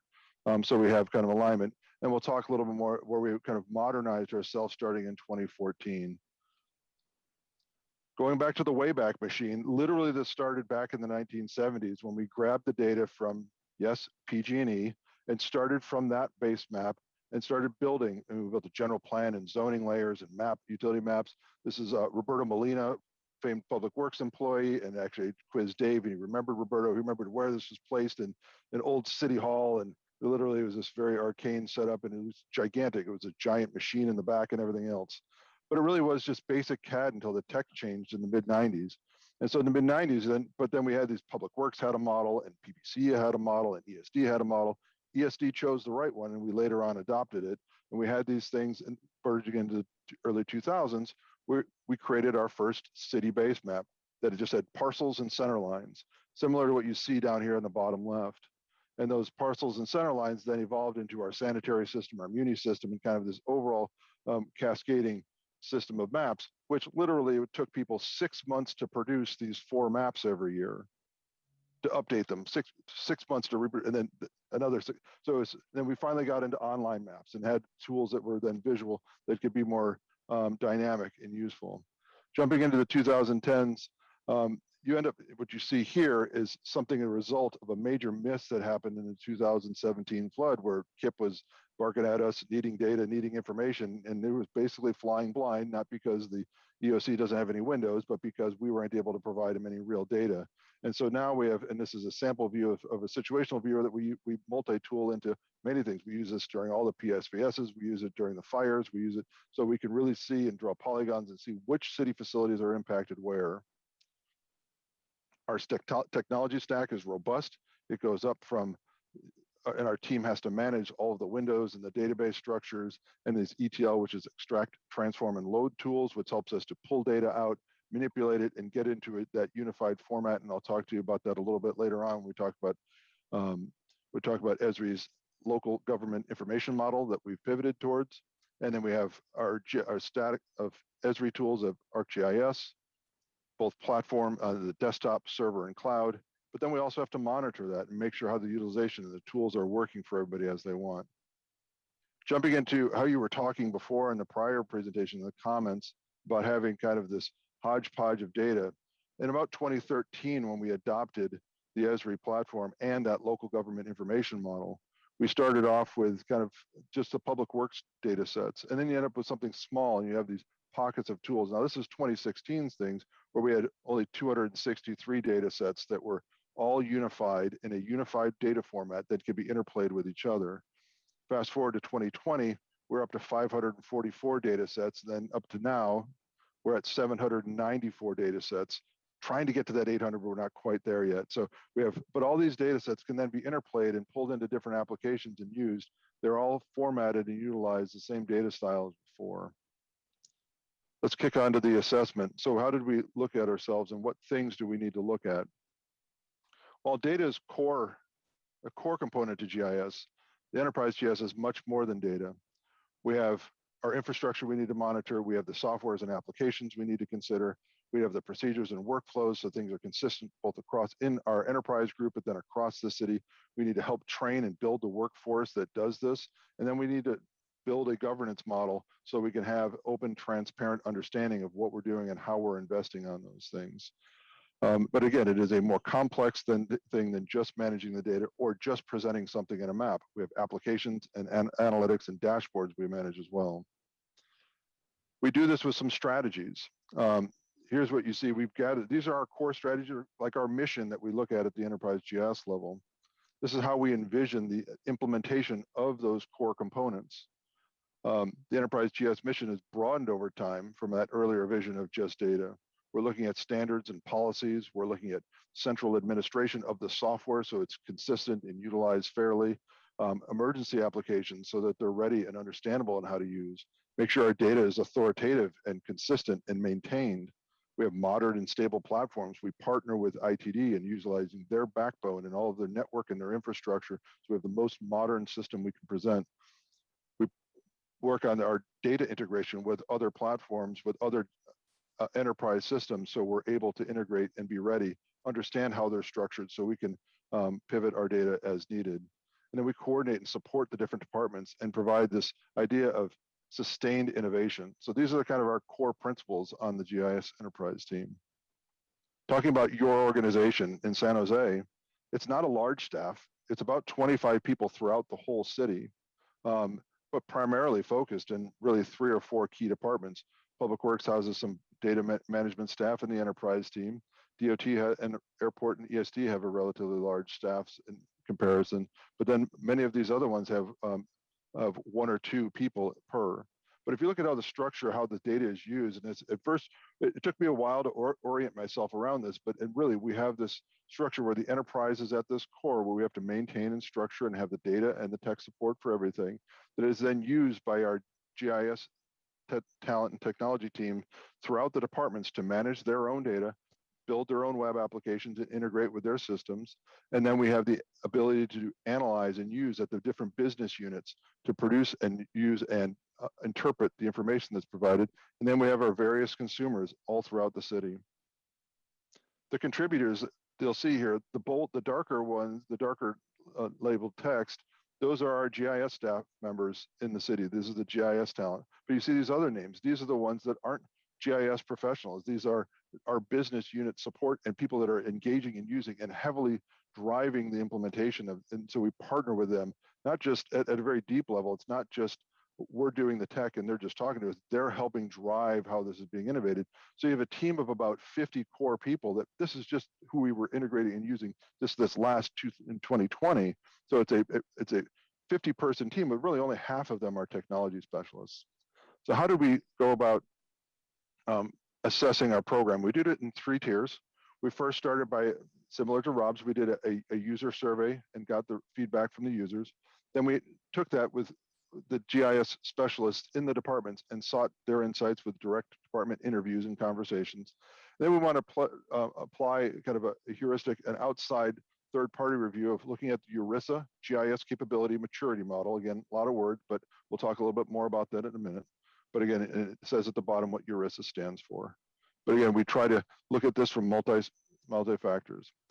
So we sent our survey out to 200 people, and believe it or not, we got 75% response rate. I mean, people wanted to tell us what they thought about what we were doing. And, you know, from 12 departments. Now, granted, that's not all the departments, but it's certainly a lot. But then we sat down and had interviews with 9 departments of those 12, the people that responded. So the broad feedbacks, staff wants more training. They want more communication from us, the enterprise. The enterprise team needs to develop and build up our bandwidth so we can help out with some more of their deep, challenging questions that they have around their data and their tools. We need to get them broader access to their GIS tools. We need to help them with business system integration. And then we need to develop and help them, and the city needs an advanced analytics platform. You can see there's 3 general conclusions in the left arrow here. Much of the department feedback was from their department operations focused. And in contrast, sorry, my arrow's pointing the wrong way. Much of the department feedback was focused on their operations, in contrast to like the strategic or broad. They were talking on their challenges and their current perspectives. They have expectations that the enterprise team should support the departments more, and that they have in their unmet GIS needs and help bridge that gap between that operational and strategic view. And you can see the gears on the side. We've identified some initial focus that we should be working on, that we should help identify and address some of those gaps from the enterprise program. So we're already getting some of this rolling. We'll see some details in a minute. And then future, we need to really dig deep down into those department needs and talk through that with them and develop specific actionable plans. Let's talk a little bit about Erisa. We measured our program, the enterprise program, against that Erisa GIS capability maturity model. It's a mouthful, so I try to say it slowly. And Erisa stands for is the Urban and Regional Information Systems Association. So it is very focused on kind of our core work. We've used some consultants in the past to do some narrow focus assessments. We found some of their assessments vacant. We wanted to have a third-party measure that we can continue to evaluate ourselves against, and the Erisa model was a good one for us. The Erisa capability model is structured similar to the What Works city model that Bloomberg has, where they have, in this case, the Erisa model has 45 different categories that we rated ourselves and scored ourselves against. So we can then go back later on and do that same thing. And what we looked at here, these 2 buckets of this enabling capabilities and then this execution ability. There's 2 broad topics. Basically, those 45 measures are split in half and half.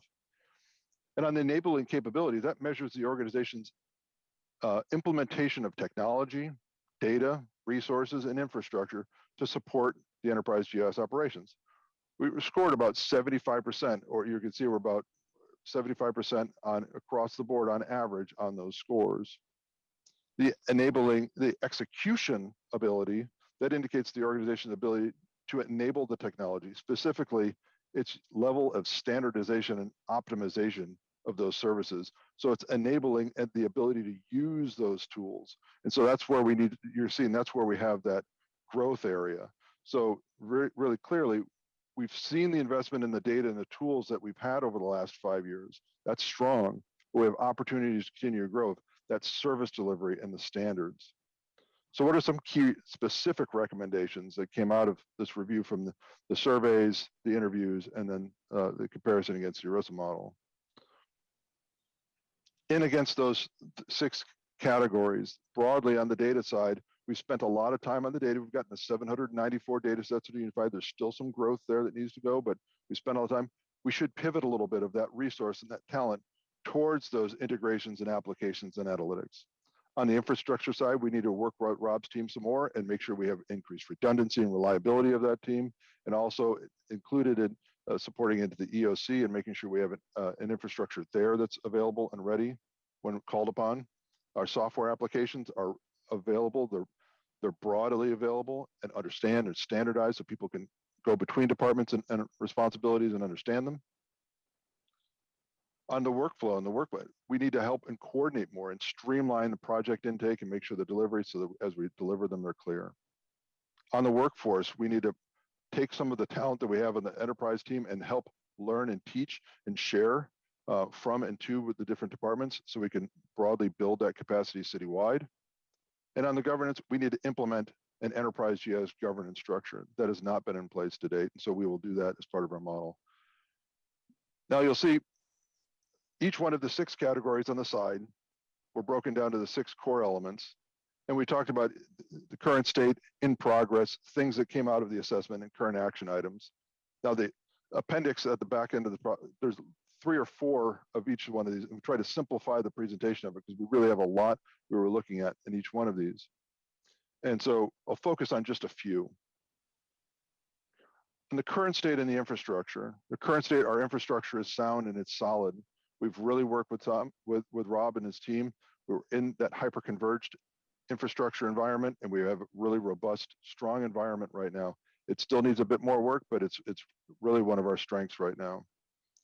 Things that are really in progress on the software side, this ArcGIS portal build, those who've had to use some of our tools internally because some of our layers are available publicly and some of them are not, this will really enable and get the speed of the tool to the user on the inside of making these much easier tools easier to use internally. And it's very important for us to get that done quickly. The departments really seek some more support from the enterprise GIS team. It was really clear. I keep saying that over and over again, but they really want some more help from us. And so we strive to do that and will. And then we will implement this GIS steering committee. So these continued user groups to keep have a very clear focus on how we're going to deliver the program long term. And to put a finer point on that GIS governance structure, the technology advisory group will put together. We'll have the technology specialists that will talk about the challenges that are going on in the organization to make sure we're having the right tools and kind of help us prioritize and know what the issues are. Present that to the steering committee, which will be a small team of 3 people or so, myself and probably someone from Rob's shop and some other executive. Got to make sure we're driving those investment decisions, make sure we get that right policy and we have the right privacy in mind. And then they'll be handed off to the enterprise GIS team to deliver and implement all of those things from the steering committee. Let's talk about some recent successes powered by the GIS. We added some improved visibility to both our data and our platforms. First, you'll see on the San Jose ca.gov email website, under residents, there's a city maps page. This aggregates there's I think 67 maps. It changes every day. So sometimes it's 68, sometimes 66. So it changes a bunch. These are all of the aggregation of all the department-wide public-facing maps that are available for anybody to use at any given time. We have a GIS open data portal that feeds into the city's open data portal so that people who need access to the data, they can download the raw data and get to work and build them into their applications. And then we have what's cherished by many of the council offices, the PDF maps that are ready to print of all the council offices in citywide. We'll refresh those again this year. And so those are ready for download or any other PDF maps we produce. We have again, I already said it about the open data portal. For those who are craving access to our data, they don't need to ask us for us. They can go get it at the ready. It's refreshed and ready to go and available all the time. And then an internal portal, again, to aid that communication from the enterprise team with the community of GIS tech. This is a pretty technical internal portal for many to how we do things, get access to more help, They'll likely this presentation will be the next thing up in the news cycle, so the team could get access to it and understand what's going on and have access to the tools at the ready by themselves. Let's talk about some improved GIS applications. And some of these have been presented at council. They might be talked about in a little bit of a twist from our perspective at the data side and application side. EOC food resources. I know we talked about how complicated the measure of problem of putting out the millions and millions of meals that were put out. I'm not trying to compare our level of problem set to that, but it's certainly, this was some of the backbone to some of that thinking and challenge. It was brought across 8 different distribution channels. There was no consistent data effort. Everything, there was no unified data structure at all. And so we had to build an approach for a unified data structure, narrow the scope for key deliverables, and embed this data staff into the operations. And so you had this spaghetti bowl of connections of different people managing things in different ways. They had Google Sheets and Excel sheets. Things were getting sent via email. It meant for a very hard, challenging mess. And we end up with somebody like Tracy who's able to help organize that and help structure that for us. So that we end up having spin out tools that are then embedded into Silicon Valley Strong of how to find and get internal dashboards, how to find feeding opportunities or food opportunities, where you can get them, or different things that are available. EOC Beautify San Jose. This is so the main difference between what we learn from food and what we learn in Beautify San Jose. Literally, as soon as that group was formed, they said, "Matt, it's probably too early to start talking about some of the data." I'm like, "No, it's the right, perfect time. We need to be embedded from the beginning of having that conversation, so we don't have to unwind things like happened with food." And it was great. We ended up at a much faster pace get to some much more useful tools. So they had cross-departmental data sets. They were siloed and static data. We had to help them. It was broad. The scope obviously was massive in terms of the challenge of what that team was going to take on. And so we ended up with, there was 10 different data sets from 7 different locations in 5 different departments. We had to aggregate these different tools into one useful thing so that they could have at the ready the information to make decisions and drive their resources. We implemented and used a field tool called ArcGIS Survey 123. There's several others, but things like this so that the field staff can gather real-time information from out in the field, take photographs, provide input, and then immediately as it's put in, the people on the team can see where these things are to understand and help understand what's going on and what they're seeing in the field rapidly. Then you end up with this heat map that it's not the heat map yet, but this then feeds the heat map of where these different things are and the different scoring as they come in. And these are the things that are driven in the background. It's helps see exactly where they're gathering data and what they're seeing at the different times. Switching to everybody's favorite, the animals. These aren't the animals. These are the people that help and care for the animals. Our animal dispatch opportunities. ACS reports in Public Works. I'll be nice to them. I'll go buy them some donuts or something. So there's 13 officers. They have 20,000 annual calls for service, and so they have a very broad spectrum service. But their tool, believe it or not, is called Chameleon that they use for running the shelter. That gathers all the field data and the calls for service, and they're literally just these lines of this tabular data, and it's super hard to figure out who's where and what and whatever. And so they asked us, is there any way we could see where our calls are in relation to where anything else? And so the answer is of course. And so we were able to take that operational line data and make situational awareness available to them by aggregating this tabular data, plotting it on maps, so then they can see where things are in terms of ranks of calls, because obviously some things are like level 1, they got to get to them right away, and some maybe aren't quite as important. But then also you can embed in the telematics platform so you can see where the officer is at the given time in relation to the next call, or maybe that someone's already close by, so you can send the closer. I mean, it sounds sort of shocking, but literally last year was the first time they had this availability. Let's talk a little bit about some data. This began as a data exercise that I had asked the staff to kind of look into. And this is the first presentation that we've found that really has county-wide census data that visually presents the many tables you get out of the Census Bureau. It can be quickly pivoted from block groups, tracks, and estimated at the zip code level. But more importantly, the way we structured it, more and more applications can then leverage this data work. For example, you could take things, the demographic viewer data was then leveraged in applying weightings to those different things to then show the impacts of the different demographics. this is an example of a beta product that we produced, and we're working with the Office of Racial Equity of seeing what those racial areas are in relation to using that exact data. And then also that same data was then leveraged another time in a similar weighting capability for an application that we built for the vaccination task force. This spatially displays the COVID infections and vaccination data that the county then publishes in conjunction with the demographic data.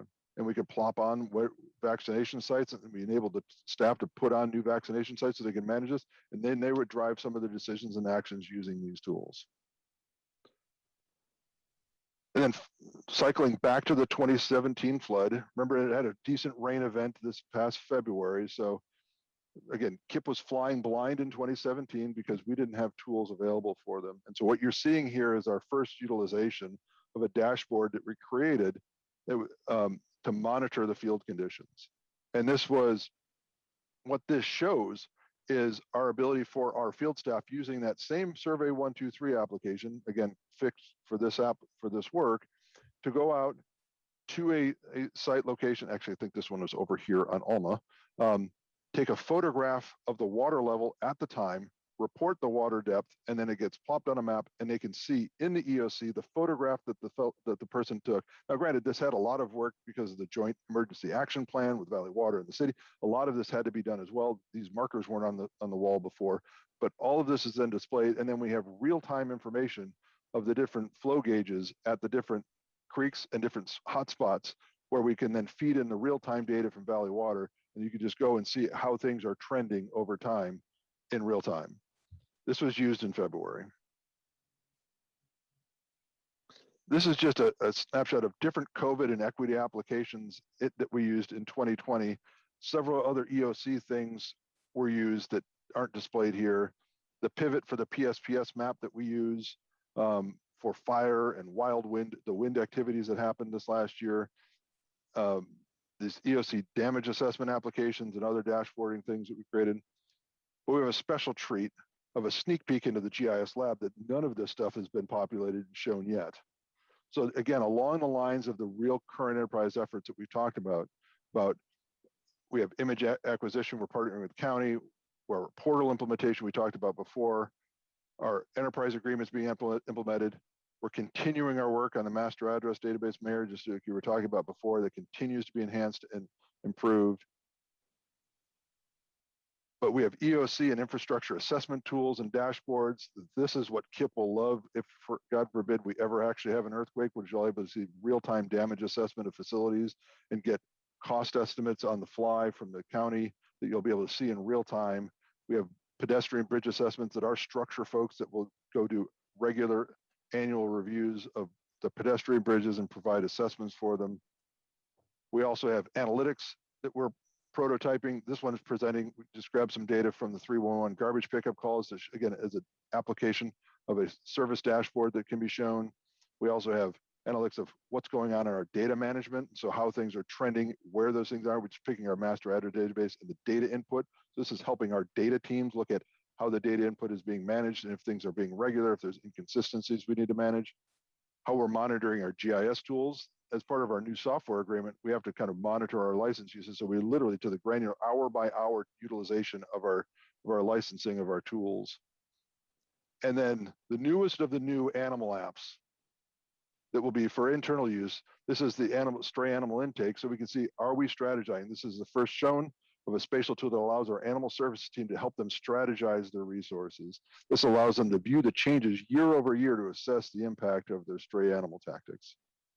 And from there, we'll take questions. Wow, thanks, Matt. That was impressive. Two really impressive presentations today. That's awesome. Why don't we let's jump over to public comment, and then we'll get into committee discussion. So Molly, we will start with you.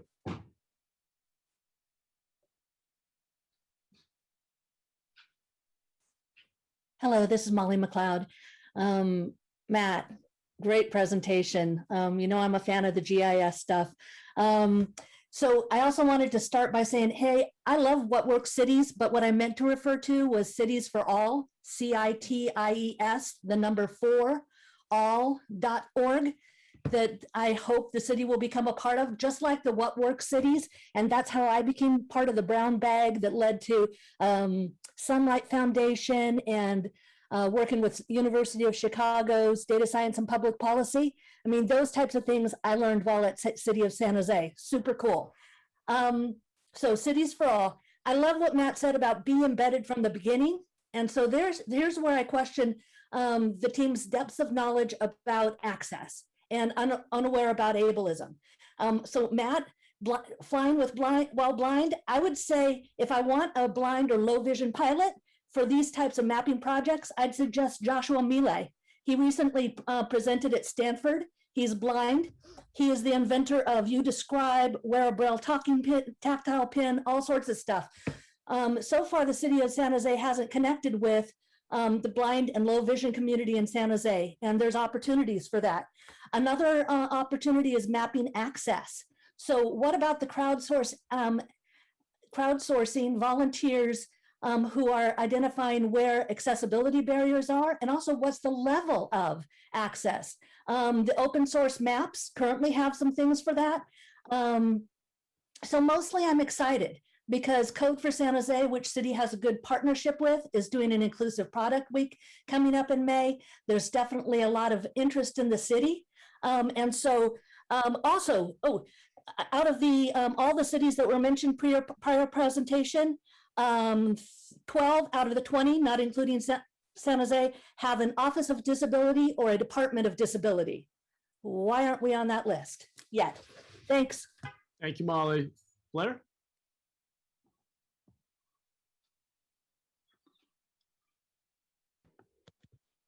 Hi, Blair Beekman here. Thank you for the words a lot of the previous speaker. She's got really nice references, ways I haven't heard before about how to make a process more open and accessible to the everyday public. And she was asking, how can it be a more interactive process with the public, basically? So really interesting words, really interesting item.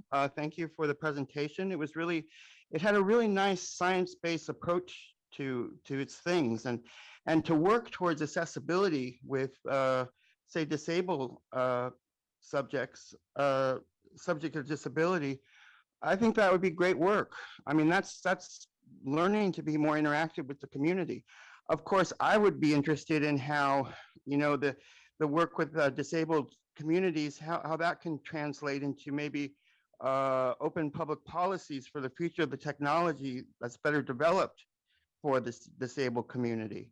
And, there's how things can just grow and flower and multiply from initial ideas. That's what Kip tried to offer at the work plan meeting a couple of days ago at the city council about our 2021-2022 work plan that I'm interested about. We're at a point where we really open things up to a community and open, ideas up. And it seems like Kip is working on what can be a really open process. And to get that input from community, good luck in how to do that. It's got really interesting ideas how it relates to IoT. And my feelings about how public policy needs to be a part of the future of IoT and not hidden. So good luck in your efforts. And I guess to mention, thank you for a few words about earthquake preparedness. We all have to go slow at this time around such issues, and I hope we can build well. Thank you. Thank you. All right, coming back to the committee. Thanks again for that really impressive presentation. I love that photo of the computer from the 80s, I think it was. That was amazing. So why don't we go to Councilmember Foley to start? The description of it being in this huge room, couldn't you just picture it? And we've come so far since then. Matt, really great presentation. Clearly you have a lot of knowledge and are very enthusiastic about this. This tool is really wonderful. I've watched Beautify San Jose use it, and many of our other departments utilize it. And I've actually talked to my staff about it, and they're wondering when they can have access to ESRI. They feel that that would be really beneficial to them. Some of the mapping tools that they have, they're not totally able to manipulate the data that they need to. So is there a reason that the council offices don't have access to this? The first reason is because no one's asked me. So Okay, I'm asking now, Matt. let's have a chat. So similar to your conversation with Rob, perhaps we should sit down and chat and see what the use case is and get things lined up. That would be great.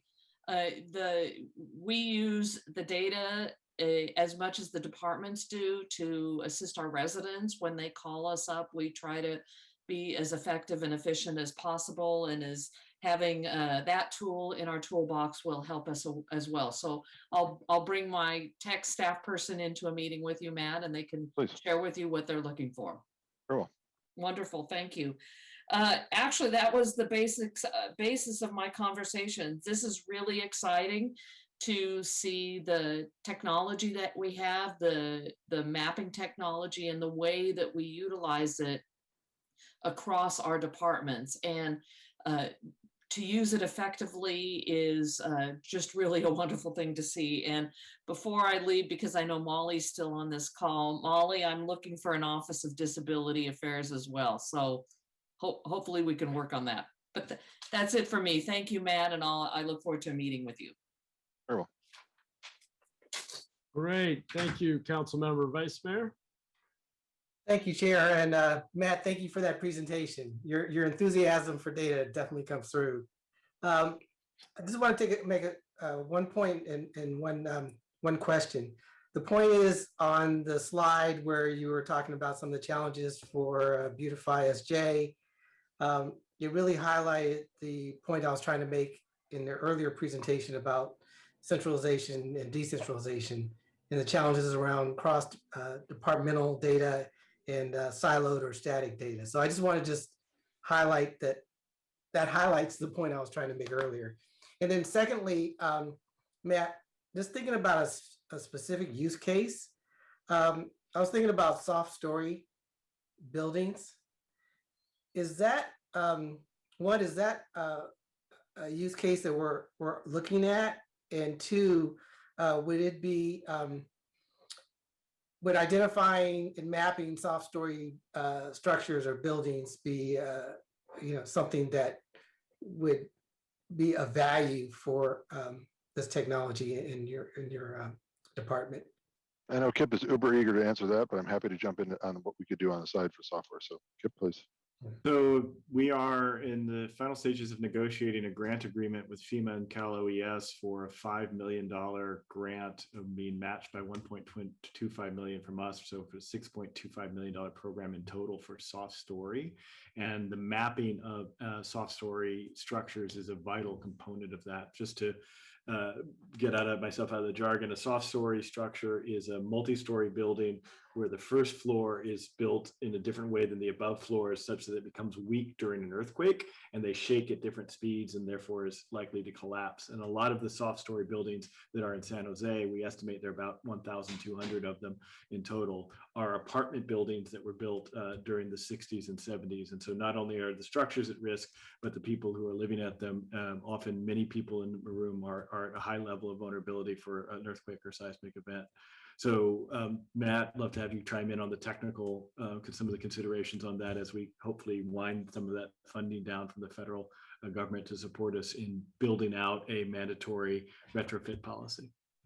Yeah, the mapping of 1,200 address points is sort of a trivial exercise, but it's more of what I think you would probably want to get to is the application on the background of how you help prioritize the utilization of those funds, where it's going. Is it going to the highest need first, or in what priority? It'd be similar to what we would probably envision for the vaccination application, where you'd have some ways to prioritize those things based on different standards.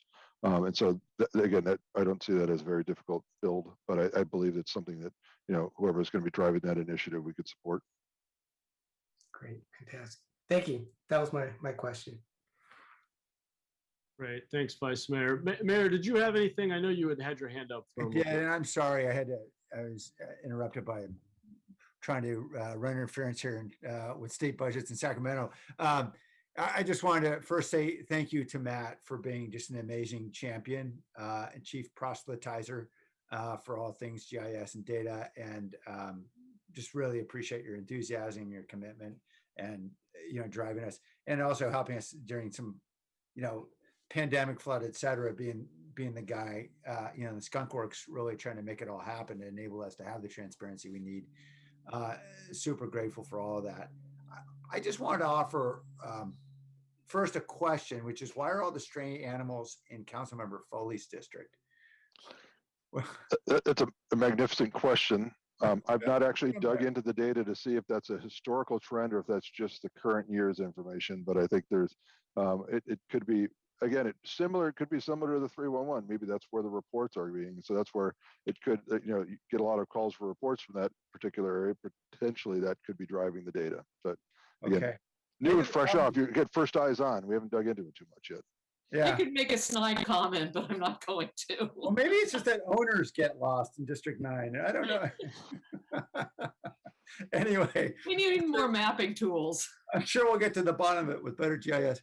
The suggestion I was going to make was this. There's obviously really creative applications. I'm sorry if this has already been said. There's obviously very creative applications here at GIS and a lot of good work being done. And I feel like we have a story to tell. And what's missing is the last step, was to show, for example, as in animal services, how is GIS driving better outcomes? And I think that's a really important story to tell the world and the council as we're thinking about investments that we make. I think it's important for our residents to hear how we're improving internally because of these tools. And I think it's the easiest part of the story to tell because you guys have already done the work. So anyway, I just throw that out there because I would love to be able to tell this story, but I'm not smart enough to be able to tell it the way Matt does. And I just want to be able to say, see here, we have better service. Well, I appreciate that. We have had a couple of articles printed on different things and different, I think the Harvard group had a presentation on what we did for the PSPS. Yeah. We've had several things presented, but again, it was sort of a 2020 mission of mine to get more out about what's going on. And obviously some priorities overtook that in terms of one of my initiatives. And so it should be something we should put back on the radar and do more of. You're right. Okay, fantastic. Thank you. Great. Thanks, Mayor. Kip, do you want to chime in? Okay. all good. Sorry. Just saw your mic come off. Great. Well, echo everything the mayor said there. I think it's a really powerful capability, and the more that we can show people how it's helping us deliver more value to residents and optimize our service delivery, the better. So just completely agree with that. And Matt, thanks for the presentation. My team has been digging into those maps that you referenced, and I think we're getting ready to integrate a couple of them into a website that we'll be launching. So I think it's something that I know our residents are going to really enjoy playing around with. So just appreciate all the great work there.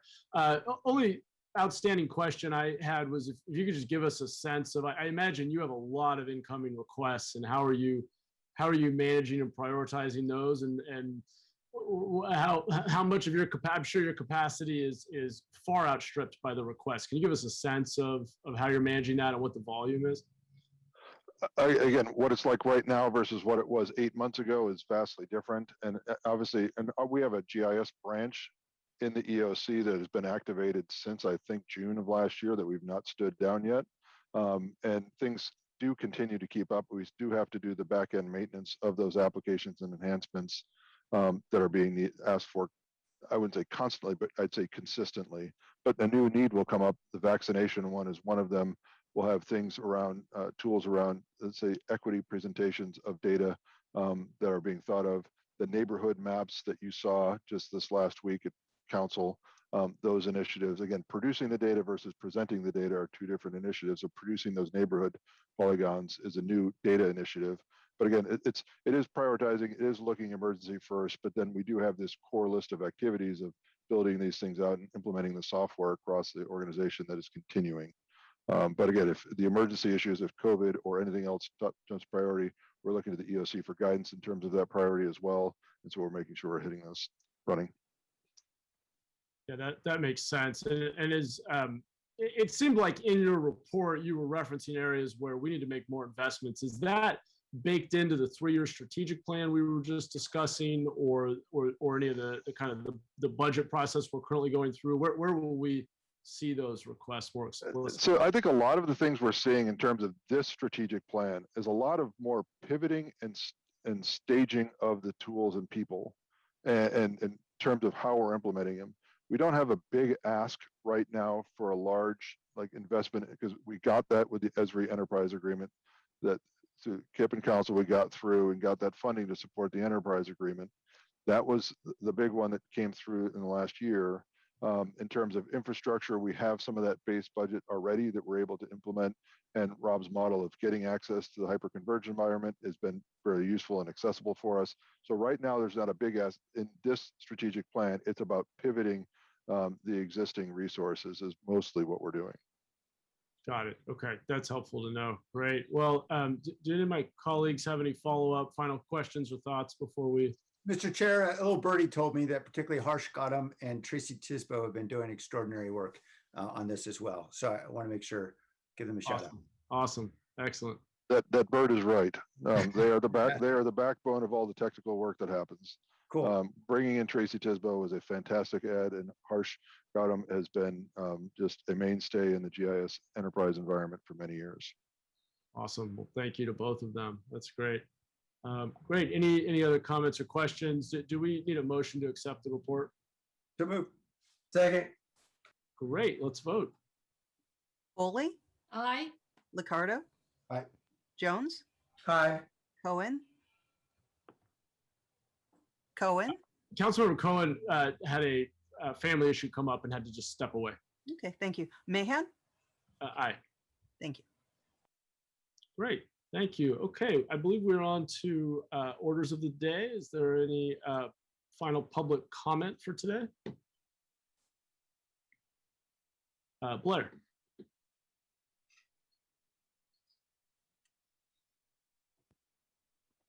Hi, thank you. Blair Beekman, thanks for the meeting today. Like I initially said from my previous comment, you know, there's natural disasters of possible earthquakes, sea level rise, and wildfires. We have to go kind of low and slow at this time. And because of that, you know, that's going to be for the next few years, at least, it feels like. And I think because of that, if that's the case, you know, I hope that doesn't mean we have to give up on quality. I think we can really work towards our better practices. You know, even though when there's something impending coming, it has a tendency that we grow lax and we don't give it our full weight of good practices. I think if we continue the work of open public policy, I think if we continue the work of renewable energy ideas and really good technology for renewable energy ideas and the like, when a major disaster happens, if we have our good practices in place now, then we can make a better transition out of a natural disaster period. And that's really what I'm trying to gear myself up for right now. And I have to learn to say that more often in public. You know, we can do our better practices at this time. We don't have to skimp on quality, you know, on our better thinking, our better ideals, especially in this time of COVID, of trying to figure out how to climb out of it. And I think this is the way to do it, is to really consider our better thinking, our better sustainability ideas, and really work towards those. So we do have to really question the future of you know, the hydrogen fuel cell ideas. I don't think that's going to fly right now at this time. I think we have to put that a bit back a bit. I think, you know, that's what we're headed towards. And that can be okay. And we have to learn how to talk openly about that. I'm sorry for these sort of words, but I hope you understand what I'm saying. Thanks. Thank you, Blair. Let's go to Molly.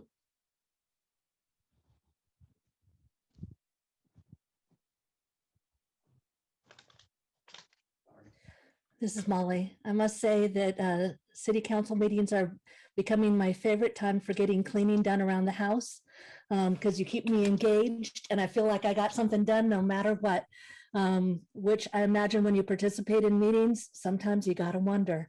So appreciate all of you sticking through it as well. My final thought would be on equity, both racial and disability. I'm a fan of what big data can do, but we also know that there's some problems with that that are being looked at by also some really smart folks. For example, I heard Lydia XZ Brown do a presentation at the Ability Summit. That's the one Microsoft did. And they work for the Center for Democracy and Technology. They published a report on algorithm-driven hiring tools, innovative recruitment, or expedited disability discrimination. And all the topic is relevant and it goes to people power. What I wanted to point out is that there is a plain language version of it. So kind of like the executive summaries where you just sign it up at the beginning. I hope that the city of San Jose will go towards plain language resources as well. For example, for community engagement, why would a person using a screen reader have to go through an agenda that the top part of it is not relevant because we're living in COVID times? Why do that to folks? So thinking about the ways that we present information and who's engaged in those practices will save us time and effort and money in the way we do it. Because disabled folks have got some really great CRIP hacks, C-R-I-P hacks, H-A-C-K-S, because you're buying at dollar stores. A lot of folks with disabilities are on extremely limited positions. So that's the final thought I had is equity, plain language, and thank you for the work that you're doing. Thank you, Molly, and some great feedback there. And while I didn't get any housework done during the meeting, I did think it was a very productive one and enjoyed the excellent updates. So thank you to everyone. And with that, we are adjourned.